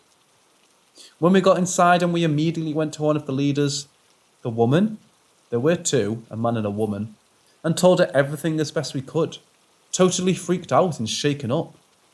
And when we were finished, she paused and looked at us for a while with a strange look on her face, and simply said, and I don't remember this verbatim, "Where there is a great light, there will be great darkness." And then she walked off. My friend and I stayed up for hours by the window looking out, wondering if we would see it. But we never did, and we never saw it again thereafter. I have, since that experience, attempted to Google on quite a few occasions, and haven't found anything even remotely similar to what we saw. So has anyone potentially seen this being? Or does anyone have any insight?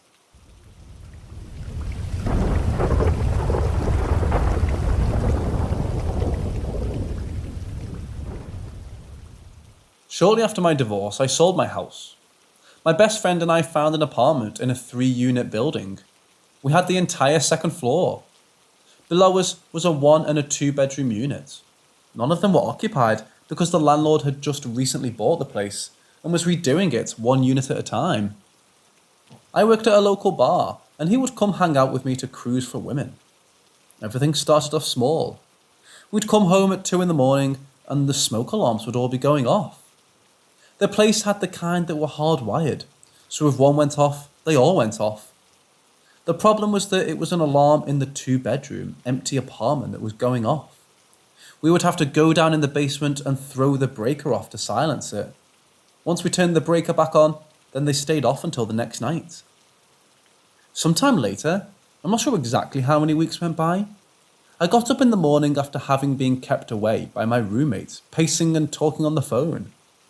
He always did that when he was on the phone, no idea why.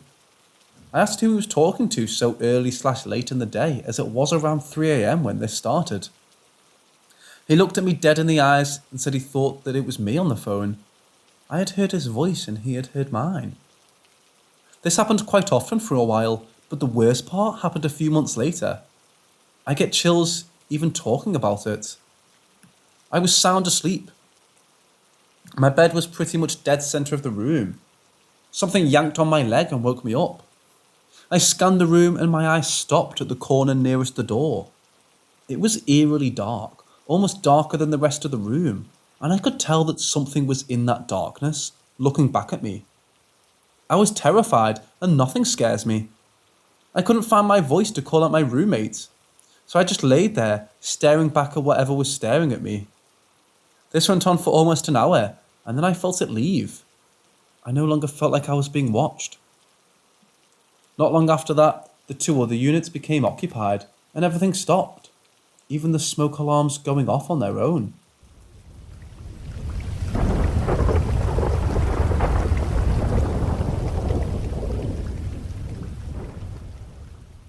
There are short periods in my life where I've been able to predict who I'm going to meet on the day or what is going to happen. It began with my grandma. I suddenly felt she was visiting my parents' house, so I called to tell them, and she was already there. Another day, I took the bus and I told my friends we'll have 2 accidents in a single trip. This is what happened. I've been able to do that for 1 month with teachers, friends, family. The last one in this period was the death of a family member, and then it suddenly stopped. And I really felt the stop. You cannot do this anymore. And I also remember that when I was very young, maybe 8, I was on my way alone to school, and in my head I said, I'm about to find a red kitty in the next street. And guess what? A very sick red kitty. He was exactly how I saw him in my head. I gave him to a family because I couldn't take him to school, but sometimes I had news. Recently it came back. I was wondering what it would feel like to have the nose broken. During the night, I accidentally broke my nose and 3 more times the following month. It may be a coincidence, but I'm not convinced. Here, I summarize as much as possible, but I've experienced many paranormal experiences. It's very difficult to find explanations. I come from the Occitanian culture, which come from the old times when French and Spanish culture was somehow mixed. There are some hypotheses, but I would like to have the point of view of several cultures.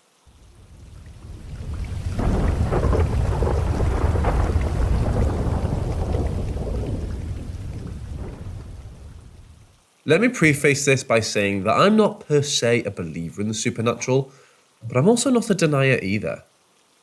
I take the approach of, there is a lot in this world I don't understand, and I'm willing to give the benefit of the doubt. But one thing that's been bothering me for as long as I can remember are experiences where I would dream about something bad happening, or get an inexplicable feeling of impending doom, which often is followed by notable circumstances happening shortly after. Often bad, but sometimes good too. The most notable example would be when I explicitly told my brother, our dad will either kill himself or one of us soon. And soon after my father killed himself by accident, brain tumour caused him to accidentally leave a chainsaw running in the car while he was in it, causing him to suffocate himself. Notably, a good friend of mine had also given me a tarot card reading of death only a month or so prior. They assured me that the card didn't mean literal death, but change. But I had a strong feeling at the time that in this case, the change would be a death. Some more subtle but notable things would be gut feelings about people after I'd just met them, telling me they're a danger, which would later turn out to be correct. Or sometimes just knowing that something is very important without being able to explain how or why. Anyway, this morning I woke up from a nightmare, only to be immediately told by my partner, who woke up before me, about the volcanic eruption. We live in New Zealand, so it's relevant to us.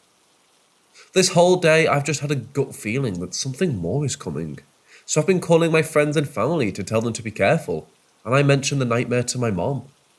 That's when she told me that she never wanted to tell me because she was worried that she'd scared me, but that she herself had been having prophetic dreams all her life, and she's been suspecting for a long time that I inherited the same ability as her. In short, I'm shocked and honestly a bit scared. I don't know what to make of this. My mom is a very, very religious woman and is strictly against superstitions. For her to tell me something so openly is a big deal. So many random things are just coming back to me now, which all seem so impossible. And I guess I just want to hear other people's thoughts and stories. Please don't take this as a story to debunk. Again, I'm sure there are probably perfectly rational explanations for these things. All of this just brought up memories of how my friend's conspiracy theorist father made a big deal about how I have a rainbow chakra or something, and how I sometimes feel like I can see ghosts, even though I don't even strictly believe in them. My eyes catch glimpses of shadows all the time, which I now just jokingly call shadow people. Yes, I know those are a thing, because they fit the term.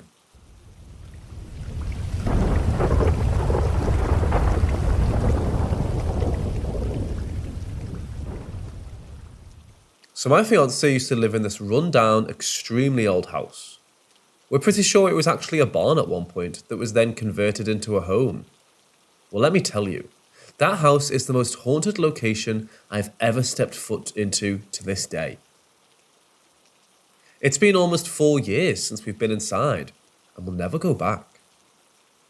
When my fiancée was younger, she was kicked out of her childhood home and went to live with her best friend just down the road.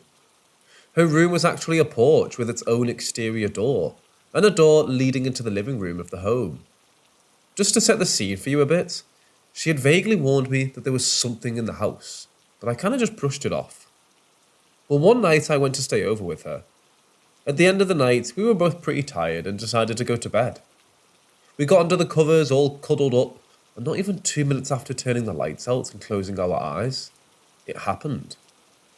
It sounded as if something, very large and almost animalistic, stomped from the other end of her room right up to the side of the bed and began breathing heavily and almost rhythmically while staring down at us. I know she heard it too because the breathing began to get faster and faster and faster. That thing was breathing the tighter she was squeezing me. I never asked her if she felt the same, but I could feel that whatever that thing was, it was evil. We were both absolutely terrified of what could have been looming over us like that, both too petrified to even open our eyes. We just laid there gripping each other out of pure terror. And then, all at once, it just stopped. At the very same second the loud breathing stopped, the air around us got lighter. I shot up, my eyes darting around the room looking for anything to explain what we had just experienced. But there was nothing. Just a dark room around us. We slept with all the lights on for the rest of that night. A different night I was there, the glass of a picture frame shattered and woke us up. We would hear running upstairs in the loft, even though there was nobody else in the house, and whispering that sounded like there was someone just outside the window, trying to tell you a secret. Something would bang on the door, in between her room and the living room, while violently shaking the doorknob. One day, an old baby picture of someone neither of us recognized just showed up on her table. And the nightmares I had when I would sleep there were unlike any I've had in my life. But nothing compared to the fear I felt the night that thing walked right up to us. watching us in bed from less than a foot away. I'll never forget that.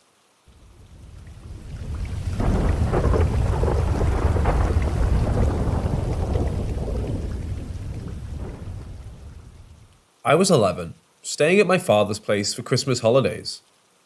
The house and the apartment were new, so was the small neighbourhood of identical 4-storey houses. I was staying in the kids' room that had a bunk bed. The room didn't have much furniture apart from that and the carpet on the floor, because none of my dad's kids were staying there full time, until my second sister was born later. Anyhow, I was sleeping on the bottom bed. My dad was in the living room playing video games, and he would stay up until 4 or 5 a.m. I was trying to fall asleep when I heard footsteps on the carpet in my room. Soft footsteps that were walking on the carpet, sounding as if they were approaching me. I was facing the wall, too terrified to look behind me. I never felt such fear in my life. Hearing it became so terrifying, I called out to Dad a few times. He would come into the room, sit with me for a few minutes so I'd calm down, but I wasn't able to fall asleep while he was there. He would go back to play video games and the footsteps continued. They weren't audible when he was there. It certainly wasn't the sound from his PC in the living room. The sound was clearly in my room. It didn't sound like the neighbours above either. The sound was too clear and soft. I would call out to Dad, he would sit with me, and again when he would leave, the footsteps would resume. He became annoyed at me after a few times, so I ended up sleeping on the top bed with the lights on. I remember crying and being upset that my dad didn't believe me. After a while being on the top bed, I started to hear purring. I wasn't sure if it was my stuffy nose or actual purring, but at the time it really calmed me down. A few months ago, before that, my cat died and I was still not over it. So it made me happy to hear that, even though it happened in another country at my mother's place. So I'm not sure about that sound. I fell asleep shortly after. The footsteps didn't happen anymore after that when I stayed there. Eventually, my dad rented out that apartment. The only other weird instance that happened there, but not in any other place I've lived, is me sleepwalking when I was 8. My dad told me I would come out of the room and go into the corridor and stare at the front door.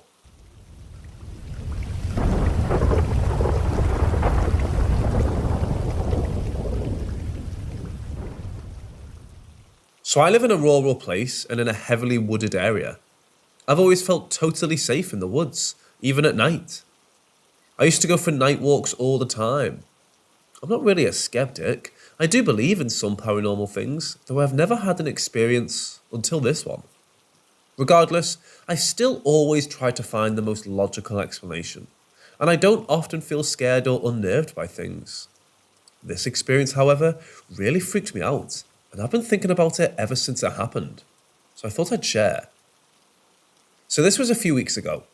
My parents had gone to bed, but I wanted to stay up late, so I settled into the living room to read. Our living room has these giant windows, almost covering the entire wall. I left the blinds open and turned on one lamp and sat right by the window. My elderly dog, who had been let out already to go to the bathroom for the night and was back inside, started pacing the house and barking and wouldn't settle down. This is unlike her. She's super old, so she usually goes right to bed, and she knows not to bark in the house like that. We let her out again, and she went right back in. We gave her some food, and for about an hour, she kept pacing and barking. She wasn't even barking at the windows or looking outside. She just paced up and down the halls and barked at nothing in particular. This kind of weirded me, but I just shrugged it off, and then she finally settled down to sleep in my parents' bedroom. About 20 minutes later, I was reading on the couch by the window with my cat, when I heard an animal walking outside. I only heard it take a few steps. It sounded large, and I figured it was probably a deer. My cat jumps up and acts super interested in what's outside, pacing up and down the windowsill and peering out there. Then, after a few minutes, the screen of the window furthest from me across the room starts shaking violently, like something is shaking or banging on them really hard. Again, these windows span the whole wall. It startled me and I looked over. I couldn't make anything else in the dark or see what was outside. And then the shaking and banging grew even more violent, and the windows next to me started shaking too. My cat freaked out and ran out of the room. At this point, I was really scared, and I did something you'll probably think is kind of silly. I literally closed my eyes and threw the blanket over my head and waited for it to stop. The shaking lasted for several more seconds. I remember being taken aback at how much force seemed to be behind it. I just couldn't bring myself to look. I had an awful feeling, and I think if I looked and saw something horrible, it would really traumatize me. It finally stopped, and I stayed under the blanket for 2 entire hours before I could work up the nerve to get up and go to my bedroom. The next morning after I woke up, I calmed down a lot and figured it was probably some kind of animal. I went outside to go look at that window to see if I could find tracks or something and look at the screens. What I found made my skin crawl. There was a single long diagonal slash in the window screen of the window I was sitting right next to. If you're standing in front of where the slash is and looking inside, the slash aligns right over the spot I was sitting. No tracks. So that's creepy as fuck. And what's weird to me is that if it were an animal, why weren't there more slashes? Just one single deliberate slash is strange. There were absolutely no scratch marks or slashes anywhere else on the screens or around the windows, just that one. The other screens were just pretty loose now. If it was a bird, I would have heard wings flapping. I feel like I would have heard animal sounds if it were any kind of animal. If it were a person, which is even scarier to me, I would think someone who would do something like this would have taken it further and probably have done more to scare and intimidate than just shaking some windows and slashing one and then just leaving just to scare me. Besides, the shaking, there were absolutely no other sounds. And since we live rurally, the chance that it was a person seems more unlikely. It freaks me the fuck out, but there's nothing I can really do about it other than put up trail cams. Nothing like this has ever happened to me the entire time I've lived here. A few nights before this happened, I actually started feeling some bad vibes from the woods at night. To be honest, like I said, I'm normally very at ease with them, but I was out smoking a few nights before in my backyard and just felt like I was being watched and something was just making my skin crawl. And I had been avoiding going outside at night again, and then this happened.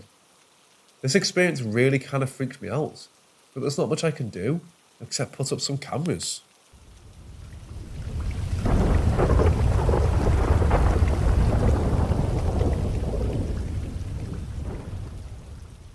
Full disclosure, this happened about 11 years ago. I was 10 years old at the time, I think, but I still remember it. I'm not sure if I'll ever forget. My granddad had gotten cancer. I don't remember what kind it was, but I hadn't thought anything of it when it first started. I assumed he was just getting old. He was in his mid-50s at the time. It was winter break, and my brothers and I were staying at a family friend's house. She and her husband had been friends with my grandparents since before I was born, and they lived about 100 feet away. That night, I had a dream. It was cloudy, I believe, or was it fog? Either way, it was overcast, and my grandfather's white Chevy Silverado was parked on the street by his and my grandma's house. He was sitting on the toolbox installed in the trunk. I don't remember his exact words, but he said he loved me and he wanted to say goodbye before we left. I was pretty close to my granddad and I was confused. I didn't understand where he was going, but I woke up. When I woke up, my parents were there. I was confused because they usually waited to be called before coming to get my brothers and I. They sat us down and explained that our granddad passed away peacefully in his sleep last night. I was really upset and asked my brothers if they had any dreams about him last night. They both said yes and recounted the exact same dream that I had. I realised that he had come to say goodbye before leaving. I'm not sure if he visited my grandma as well, but I'm sure he would have let her know he loved her. Maybe 3 or 5 years ago, I asked my brothers if they remembered this, but they said no. But I know it was real. I was raised Christian, and I know the Lord let him say goodbye to us one last time. I've been keeping that inside for the past 11 years, but I'm not imagining things.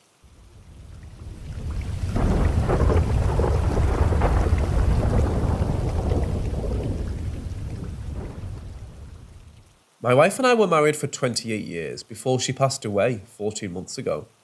She died of a heart attack and it was very quick.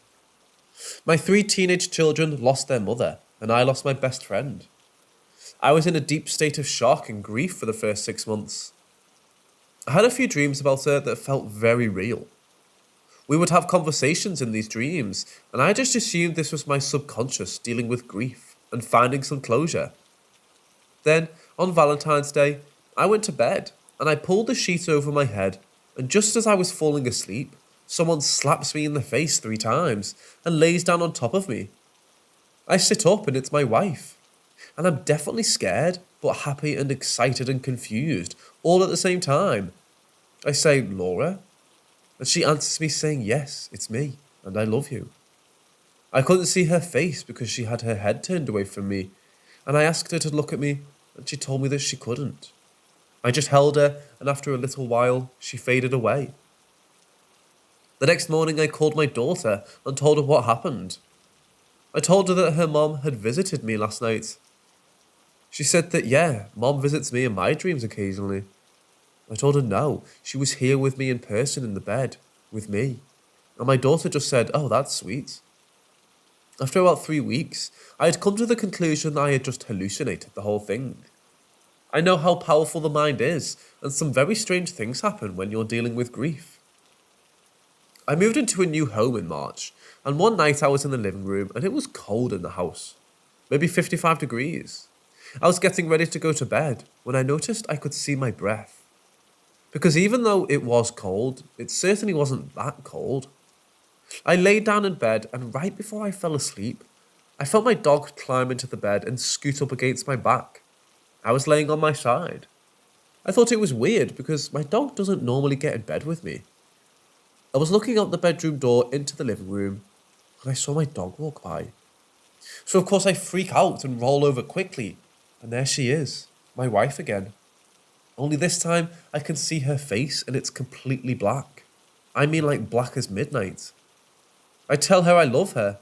She says I love you, and I ask about her skin, and she says apparently that's something that happens where she's at. We had a very long conversation. She tells me that she's made some friends and it's okay where she's at. She also says it's very cold. She tells me she's with me and she's going to stay with me. After a while, she fades away. This has happened probably 10 more times since March. We've had sex a couple times, but mostly we just hold each other and talk. More often than not, I keep a sheet between us. I normally sleep with a sheet above me, and she normally smacks me on the face 2 or 3 times to get my attention. This is very real, and I'm just relaying something new that's happening in my life.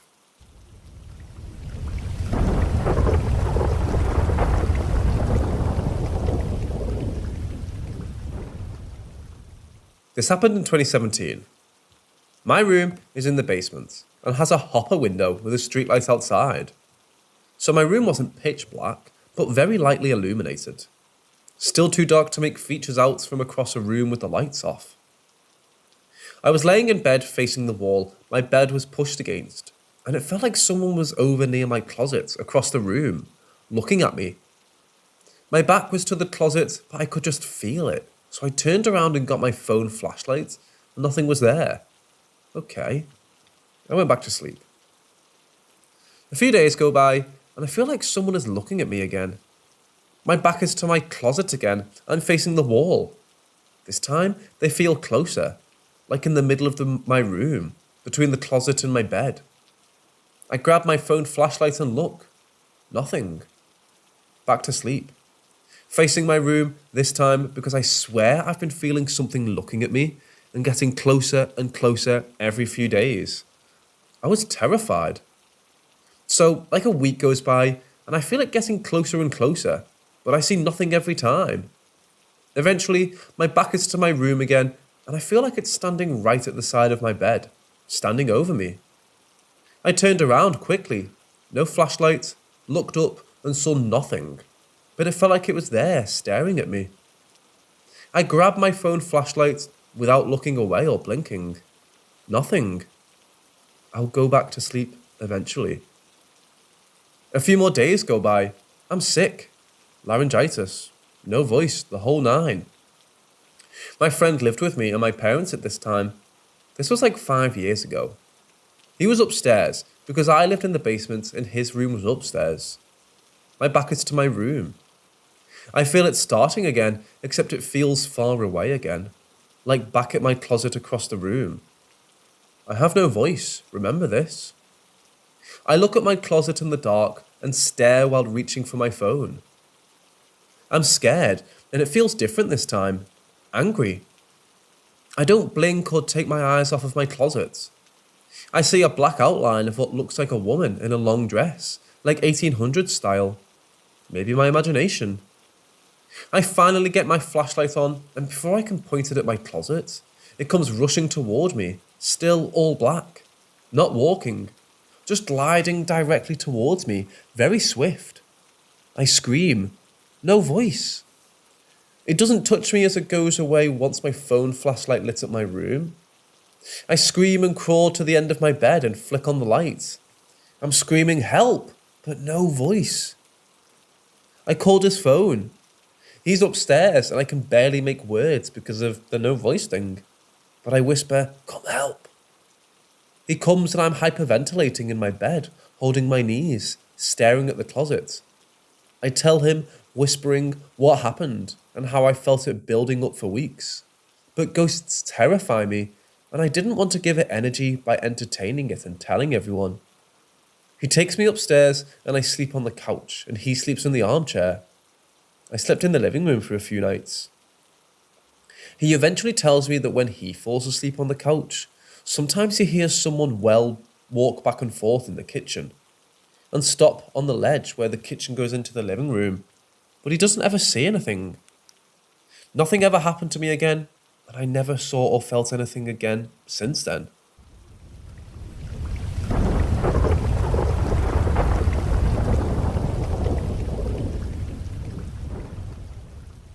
So, I'd like to start out by saying that I highly doubt that my experiences were caused by an underlying mental illness, or even a carbon monoxide leak, considering I've never experienced these feelings anywhere else, and had gone through months of trying to figure out what was wrong and testing for a leak, which never led us anywhere.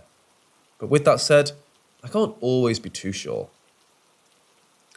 I moved into this house in July of 2016, and it was just after my father and I. It was a nice 3-bedroom house in a nice, well-kept neighbourhood on the outskirts of town.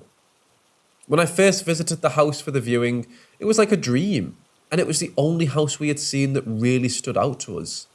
And we eventually ended up closing on it because of how much we loved it. There were no negative feelings, no feelings of sickness, nothing. But as soon as we moved in, things started to change in ways we couldn't really understand. Doors would close on their own. Lights would shut off or on after you've left a room. The unmistakable sound of someone in the garage and back porch, and just an overall sense of unease. The house always felt like it held heavy air, and that sense of ease never lifted even when I had friends over. Nothing ever seemed to help. At night, it felt like you were being watched from the corners of the room, and the only room I felt safe in at any point was my room. But I often cleansed it and burned incense frequently, and kept it up ritualistically, and that seemed to help a lot with keeping that room energy free. The first instance I can remember so vividly that still shakes me to my core was during the first month of living there. I had been sleeping on the couch in the living room because there was just something about my bedroom that kept me from sleeping, and the only place I felt comfortable enough to sleep had been the living room.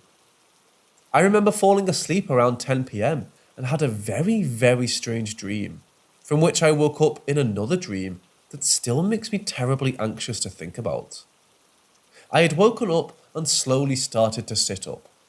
I was in my living room where I had fallen asleep, but my body felt very heavy, and it felt physically like I was laying down on my couch, but I was very much so sitting up. It was still dark out, and I started to look for my phone, when a figure down the hall by my dad's door caught my attention. It was a very tall and dark figure standing there. It was darker than the hall around it, and it felt downright aggressive, like I had done something personally to offend it. But before I could even move, it was charging at me. I felt the door shake and heard the sound of rustling fabric and very deep laboured breathing, which only stopped as I shot awake, sitting up from the couch. Nothing was out of place. The only thing that hinted something had been there was my cat, who had his back hunched and was hissing towards the hallway.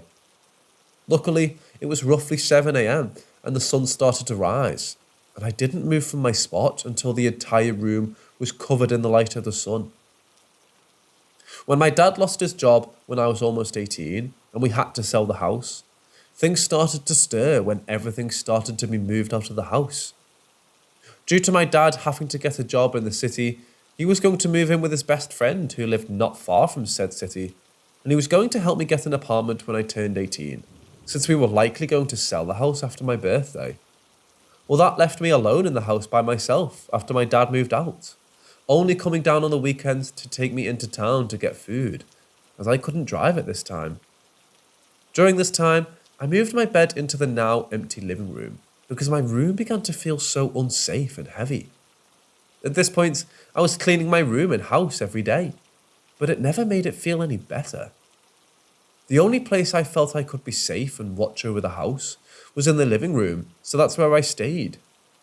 When I would turn off the lights to go to bed, I would hear footsteps walking up and down the hall, never approaching the living room, and eventually they would stop. But not before they would start to speed walk towards the living room and just stop a few feet shy of the living room. Sometimes I would hear knocking in the kitchen when the cats would be laying with me and the dog would already be with my dad. There'd be a knock here and there and then almost rhythmic for a few seconds and then stop. Every night I experienced terrible night terrors that I couldn't wake up from, where a man with an unidentifiable face would be screaming somewhere in the house and wake me up, and then would come storming into the living room. At this point, he would point at me and continue yelling before storming up to me as I scrambled to get away. He got on top of me and started strangling me, and as he did this, his face would distort into this terrifying face I can't even begin to describe, while the house would begin to set ablaze. This happened every night until I moved out. Some smaller instances while I was living there. The sound of a man yelling and screaming in the garage, throwing tools around, and very loud music. But when you go to check out, you'd just be met with a dark, dead silent, and an untouched garage. It could not have been from my neighbours either. We lived in a cul-de-sac, and my neighbours were placed just far enough that you could barely see their front doors from the street. My house and one other house were one of the only houses you could really see the front door while on the street. That other house is the only one we could hear, and our neighbours were always quiet beside us when their family and friends would come over. I would constantly wake up with bruises all over my body, but they oftentimes looked like fingers. And there was usually 2 or 3 in the same place that would oftentimes look in the mirror to see bruises that weren't actually there. On my face, my neck and my torso, and had people point out bruises that would be gone in minutes, if not seconds. I'm not sure what was there, but I don't ever want to live with it again, and I hope it's not causing the next family any problems.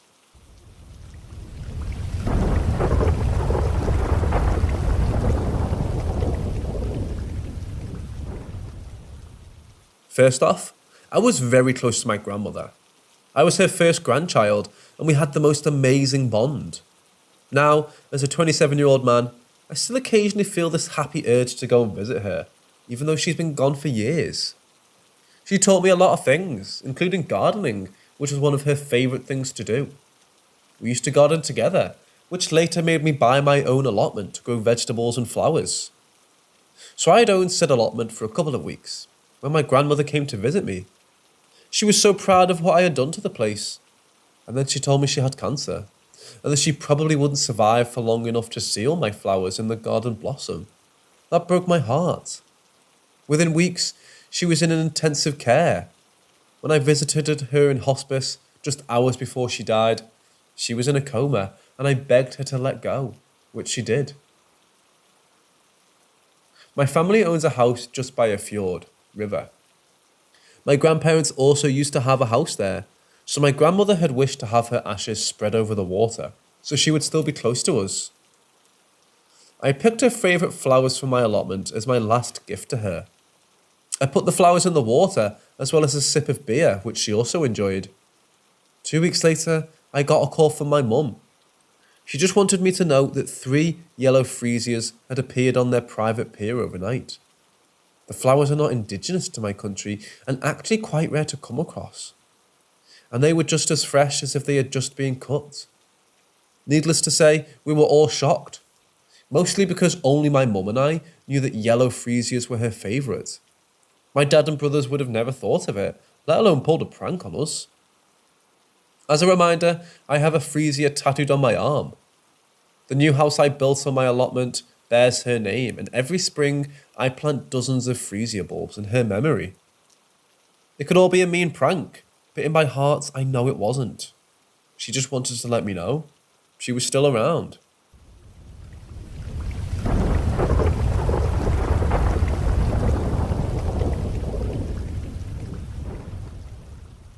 So, I've been back and forth on whether or not to tell this story.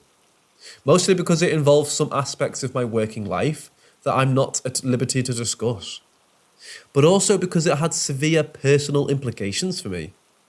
Anyway, I've decided to share it here, and I hope you understand why there are things I simply can't go into detail about. This all started in December 2020. As part of my education, I was scheduled for a 6-month internship at a psychiatric hospital. I had previous experience with working with this type of patients, so I was really excited about it. I switched around the 4 different wards in the hospital, so I treated a lot of different people with lots of different problems. I was curious about all the different aspects, so I never said no to a task, which meant I came across everything from murderers and paedophiles to suicidal teenagers with personality disorders. In my work life, I've had people spit at me, verbally and physically assault me, throw shit at me, and all that stuff. So I like to think I'm a pretty tough guy. And besides that, I always carried a personal assault alarm. One press of a button and staff from every ward would be there in a matter of seconds. On one of the wards, I quickly noticed that there was a certain room which was monitored 24/7 by a guard. To be clear, this is a pretty normal procedure, either because the patient is physically abusive, suicidal, or restrained. But most patients get the watch pulled off them relatively quickly. I asked a colleague, and she told me it was a female patient, let's just call her Anne, who was extremely aggressive and psychotic beyond belief. At that point, Anne had been restrained to her bed for 3 months. I could not believe what I was hearing. We have really strict procedures when it comes to restraining people with belts. By the way, they're soft belts made of fabric, not leather. So, restraining the patient really is the absolutely last resort we go to. I asked the chief psychiatrist what was up with this girl, and he just scoffed and said, if only I knew, but honestly, she defies logic. He told me that at first they thought she was psychotic, but her symptoms only got worse, no matter how much different medication they tried. Then they thought she might have suffered a trauma and was in a dissociative state, but that still didn't fit the profile of her symptoms. She had gone from being a perfectly normal woman in her 20s to being violent, extremely aggressive, and unable to speak in just 4 months. That's practically unheard of, especially as no drugs are involved. We regularly make a toxicology check of all our patients, and always when they're admitted. One day, my alarm went off. They're all connected, so I know where I need to run to help my colleagues. I immediately knew it had to be Anne, and I was right. She had only had her legs and torso fixated. Again, normal procedure, if the patient otherwise is relatively calm. She had defecated in her hand and thrown it at the guard watching her. She then proceeded to bite her fingers so hard that 3 or 4, I can't remember the exact number, had really bad fractures. Both her hands were a bloody mess, and she needed like 50 stitches afterwards. It wasn't the blood or the fact that she would throw her own filth at us. I had seen that loads of times, but the screams this woman made, It was the most primal, guttural, and terrifying sounds I had ever heard. Scared me shitless. The best way I can describe it is something like a bear growling and a mountain lion hissing and spitting at the same time. I've seen my fair share of people in primal distress, but I could never have imagined that a person could make a sound like that. As an intern, I'm in no way allowed to use force, so I was just watching as 7 of my colleagues tried to fixate her fully on her bed. They had serious trouble pinning her down. Remind you, these are really experienced people. At least we called a medicinal alarm, which immediately calls for a chief psychiatrist to make decisions. He decided to forcefully medicate her. They gave her one and then a second shot. It only seemed to piss her off, even though it should have put a bear to sleep. At the 3rd injection, she calmed down enough so that they could restrain her. She never nodded off. She just breathed heavily and kept staring up at the same corner of the room, sometimes smirking at something only she could see. Fast forward 2 weeks. I was back in the ward. It was a relatively calm weekend, so there wasn't really much to do. Anne was in one of her good periods, so she had had her restraints removed. A guard was always by her, though. I was sitting in the office when suddenly I saw Anne walking in the hallway without a guard. I don't know if he had taken a bathroom break or whatever, but he wasn't around. So I caught up with her. I asked her what she was doing in the hallway alone, but of course, she didn't respond. I should mention that many of my colleagues were afraid of Anne, and rightfully so. Even though everyone is aware that it's the illness and not the person attacking you, but when it keeps happening, that patient does catch some stigma. I, for one, always try to look at the person and not the illness, so I asked where we were going. She took me by the arm and led me to the common area. She went over to her book cabinet, turned and looked at me and muttered, "Read. Book." I was completely taken aback by the fact that she was speaking. She pulled out a random book and handed it to me. She then sat down on the floor and started rocking back and forth. I joined her on the floor and started reading the book. It was just some random old book, probably from a charity, and it had no special meaning. But as I read, she came closer and closer to me. She then cuddled up to me, put her head on my lap and fell asleep. One of my colleagues came by and she looked absolutely shocked. And before I knew it, 5 or 6 people, including the chief psychiatrist, were looking at me reading this random book out to her. I caught a lot of praise for this, which is always nice. But then, things took a turn for the worse, for me at least. It started one night when I was home alone. It was a completely normal night for me, until I heard something from upstairs coming down the stairs. The best way to describe it is it's like a big dog thrashing and tumbling down the stairs. You know, like when a dog rushes down the stairs to greet you. But this was bigger, much bigger.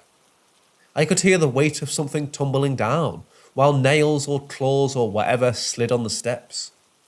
I got up, thinking that somehow there was a massive animal in my house. But there was nothing there. That scared the ever-living shit out of me. I had never had anything like that happen to me. I left the house and stayed the night with my parents. But I also had strange effects on my body. Like I had a filter over my eyes or something.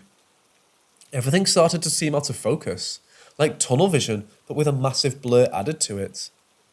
And then I started to disassociate. I had this feeling of being totally out of contact with my body. Then came the panic attacks. My girlfriend called an ambulance one of the times because I was on the verge of a heart attack. The paramedics said I had a heart rate of 240 BPM. I've had no prior problems with my psyche, but I figured it was stress. I have suffered from sleep paralysis before, but never with hallucinations or whatever you want to call it. But that started recently. I see a large black mass with long arms and legs sitting in the top corner of our bedroom, like a massive spider, but just with 4 legs. This is now happening on a nightly basis. A couple of days ago, I told my girlfriend about it because she kept pestering me with questions about my nightmares. She said, "That's funny. Every time you're just about to go to sleep, you look up in that corner and you sort of smirk." That reminded me of Anne. And now I'm absolutely terrified that I might have brought something home. Believe it or not, that's up to you. I've never treated a patient like Anne, and none of my colleagues had either. It was scary stuff. And I've never suffered from any psychological problems before. Never. But something is going on. I'm sure of it. It feels like it wants to get back at me or something. I don't know. And by the way, Anne is much better today. She's in a rehabilitating home where she thrives. One day, she might even be able to have her normal life back.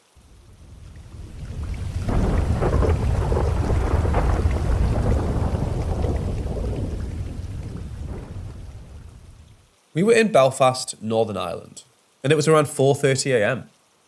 A group of friends and I had just left a party, and while they were all very much not sober, I'm straight edge and can recall this clearly. We tried calling a taxi, however there was an awkward number of us, so we couldn't get one to carry all of us. So we decided to tramp home. It was about a 35-minute walk, so not that far. However, it had been a big session, and we were all pretty done. Just moaned about not having a ride, when a random old-fashioned black taxi, think London cab, pulled up alongside us. These taxis can usually hold 5 or 6 passengers, max, in the back section, but this had 9 seats, one for each of us.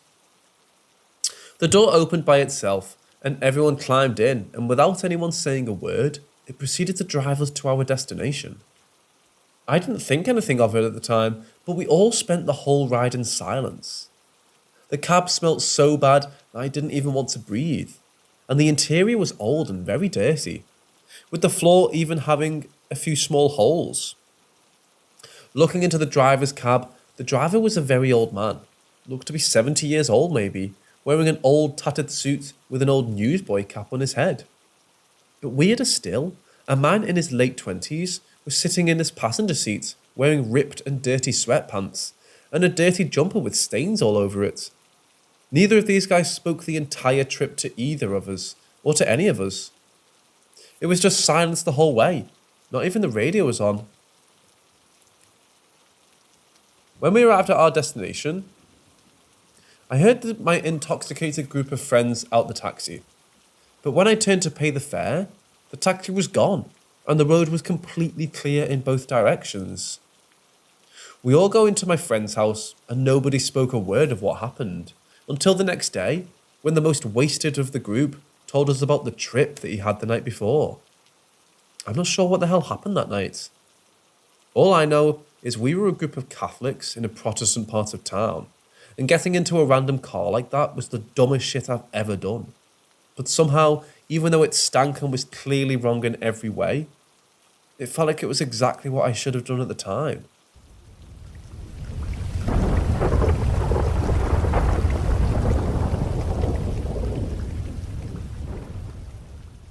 For some background, I was very interested in the paranormal from a young age.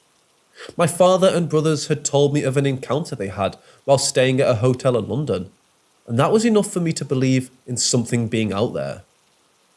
When I was in middle school, I was allowed to have sleepovers at my best friend's home, and she warned me about the hauntings she experienced overnight.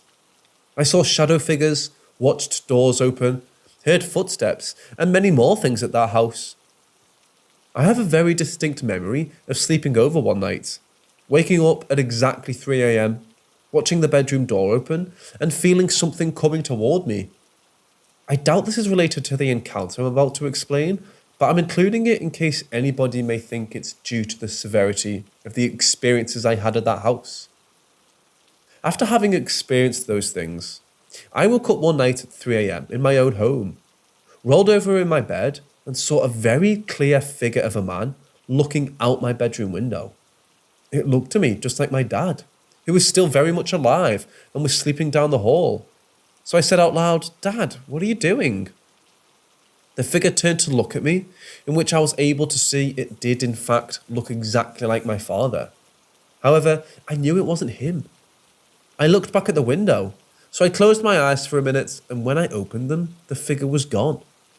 I know I wasn't dreaming, because when I opened my eyes, I also dropped my iPod on the ground. And when I woke up the next morning, it was on the ground in the exact position I dropped it. Also, to be sure, I asked my father if he came to check on me during the night, and he assured me that he didn't. Really, what I'm getting at here is I'm wondering if anybody has an idea of what type of spirit or entity would appear this way. I've read about negative spirits appearing as people you know, or somebody that looks less threatening, and I'm even thinking that maybe something followed me home from my friend's home. I lived in that house for another 10 years or so and never had another encounter there. Would love to hear what anybody thinks about this.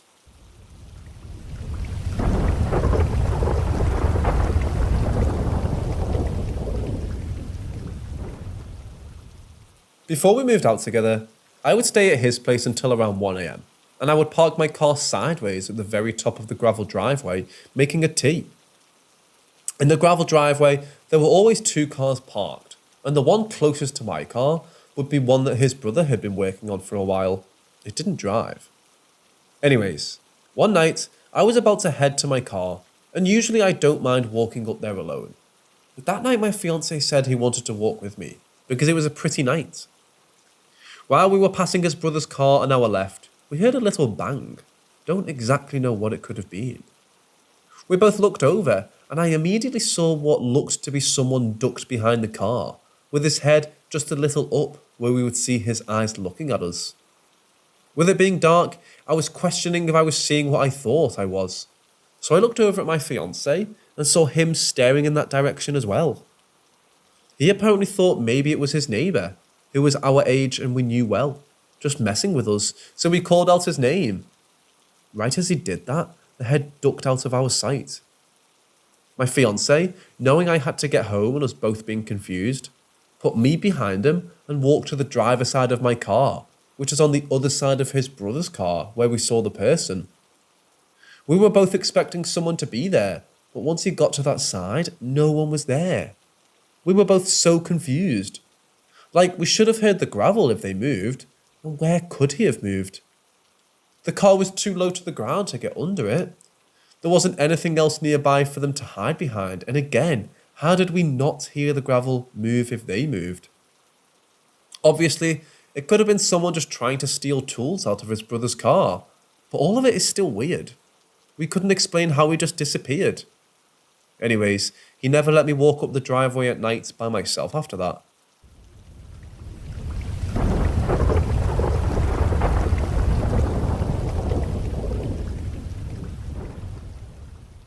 This happened in September of 2020 in Aiken, South Carolina. I didn't grow up there, and we only lived there for about 6 months, so I'm not too familiar with the area. Some of these details are pretty boring, but I think it helps explain the setting and situation better, so I'm going to give them regardless. My fiancé, G, had reconnected with an old friend from high school, B, and we decided to rent his basement, which was renovated into a separate apartment, while we looked for a place of our own. The house is not in a neighbourhood. It's pretty rural in that area, in my opinion. We had neighbours, but each house had several acres of land separating them. B had 2 large adult dogs, around 60 pounds, and our dog was a little smaller than them at the time. The dogs would run around and play in the woods at the edge of the backyard. Everything was good for the first few weeks. Then at night, we started feeling very unnerved if we had to go outside. I know it sounds so cliche, but it felt like something was standing in the woods staring at us. If we went somewhere after dark, we would do a speed walk, almost running from where we parked our fronts all the way around the side of the house to the backyard, which is where our entrance was. Then we started hearing it. As I mentioned earlier, the dogs ran and played in the woods, so we were very aware of what it sounded like when a 60-pound creature was rambling around in the woods. This was much bigger, so much bigger. It wasn't just the 3 of us hyping each other up to be scared either. Anyone that came to hang out, there was a pool in the backyard, so we had a fair amount of visitors, would hear it, and no one ever stayed outside after the sunset. We thought it was a bear, because whatever was making the noise was huge, much larger than a person. So a bear is the only thing that really fits in our minds. A few months go by, and we find our own place, and we were in the process of moving out when this occurred. My fiancé was up in the car, arranging the boxes so that we could maximize the space we had available. I had just carried a box up to him and was walking around the side of the house. From the front to the back, the yard was sloped downhill a little bit. As I was walking down to go around from the side to the back of the house, I saw it, staring dead at me, straight into my eyes. I'm pretty sure my heart stopped beating for a few seconds, and I completely froze up. Some instinct inside of me made me begin walking again. I felt like I shouldn't run, but tried to act normal and get my ass inside. As soon as I got inside, I shut and locked the door, but immediately had to unlock it and open it back up, because I couldn't lock my fiancée outside with this thing. I immediately started seeing these gruesome, gory pictures in my head. Pictures of me and my fiancée, beheaded, completely mangled and broken, laying on the floor of our apartment, with everything that was left in the apartment smashed on the floor around us. Then right after that, something like, no, that's not what I will do. My fear of the unknown is making me unreasonable. If I just let it in, it won't be like that. I kept having the weirdest urge to basically invite it in, which is absurd because the door was cracked open. And honestly, even if it had been shut and dead-bolted, if that thing wanted in, I'm pretty sure it would have gotten in. I was torn. I wanted to call out to my fiancé, but I didn't want to startle the thing by yelling. And I didn't want my fiancé to come rushing down to the door and have that thing spring on him and attack him. Finally, I couldn't take it anymore and yanked the door open. I was planning on running to the car, but my fiancé was right there. He had seen the thing too, and he had been watching it watch us. The second it turned and disappeared into the woods, he rushed down to the door. This thing was super tall, super skinny, and a sickly shade of whitish grey. It had brightly lit up, glowing eyes. One very crazy detail is that I swear the eyes were a golden colour, and my fiancé swears they were red. I don't understand any of this, but especially that part. The worst part of its appearance, however, was that it didn't have a mouth. Besides its bright eyes, the rest of the face was just skin. Tightly stretched, but perfectly smoothed out skin on its face. What the fuck? I've never felt in my life such a shock. Like just a feeling in my heart that something was so wrong, as I did when I saw that thing looking into my eyes, with its smoothed out skin where it should have a mouth. How do you eat if you have no mouth? How do you stay alive if you can't eat? Sometimes I worry that I honestly had the chance to meet and interact with a completely different species, and I blew it by being judgmental and fearful. This thing wasn't like me, so I was deathly afraid of it. Did I have a reason to be afraid? If it had wanted to hurt us, I'm 100% positive it could have. My fiancé said he could feel the evil radiating off of it, that I need to quit beating myself up because it did not have friendly intentions. I know that this sounds so totally and utterly fake that it's absurd. I wouldn't believe this if someone else posted it. I'm just wondering if anyone else has ever seen anything like this. And if they have, maybe they can tell me what the fuck this thing is. For months after it happened, I wouldn't talk about it. Anytime my fiancé brought it up, I would shut the conversation down. I didn't want to even think about it because I was scared it would make me think of it somehow and come back and find me again. We won't live near there anymore, and now I know there's an irrational fear anyways. I never told anyone about it, and neither has my fiancé. I couldn't bear to spill my guts to someone I'm close to about this situation that was so intensely terrifying and borderline traumatic. I know that sounds so drama queenish, but it's legit the most fearful experience of my life. And have them look in my eyes and not believe me. It would destroy my relationship with the person, and I don't want that to happen. I don't have many people that I'm close to, and I would prefer to keep them. Thanks for listening, and if you have any ideas of what this thing is, please let me know.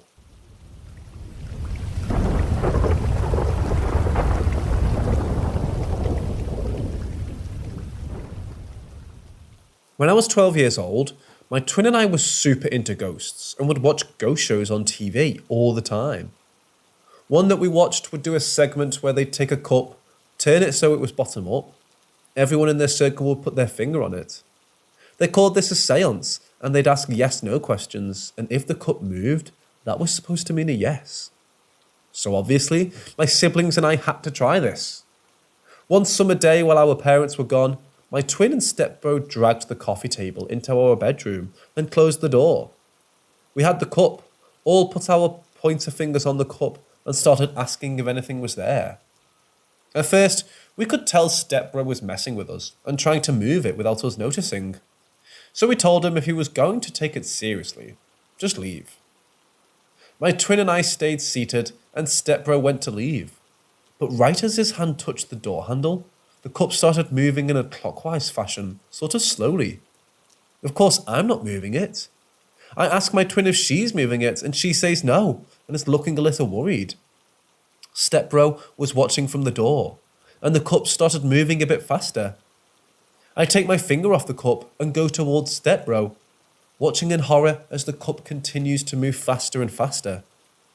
Bless my twin, because she held on for a bit longer. But eventually, the cup was moving so fast, her hand wouldn't stay on it, even if she'd wanted it to be there. The three of us run screaming out of the room. The cup is still moving, and no one is touching it anymore. I have no explanation for what happened that day. All of us ran screaming from that room, and the cup eventually ended up on the floor. Honestly, I have no idea if it flew off or what, because I was gone.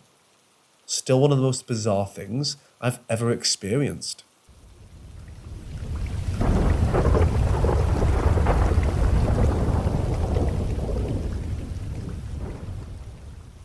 Alright, so this happened around 6 months ago or so. I live with my grandma, and sometimes she leaves days on end to visit her sister and leaves me home alone. Now this home is old, and we live in a forested area. Weird noises and all that fun stuff occur all the time. However, this was different. One of the days my grandmother was gone, I was awakened at around 3 a.m. I knew it was 3 a.m, and I knew I was awake because I checked my phone to see the time. What woke me up was from what I heard, was my front door opening, which was odd to me because my grandma hates driving at night, but I still assumed that my grandma was home. I turned off my phone and rolled off on my bed to face my bedroom door. I hear some creaks, and this is when shit gets weird. I don't know if I just fell asleep really quick, or if this shit actually happened, but as I was looking at my door, with my head under the pillow, I saw what appeared to have been my door open, with a hand dangling by my room light. I once again just assumed this was my grandma and went back to sleep. In the morning I woke up, called for my grandma, just to find out she never came home. Now this is when I had a small freak out, because I was awakened by my front door opening.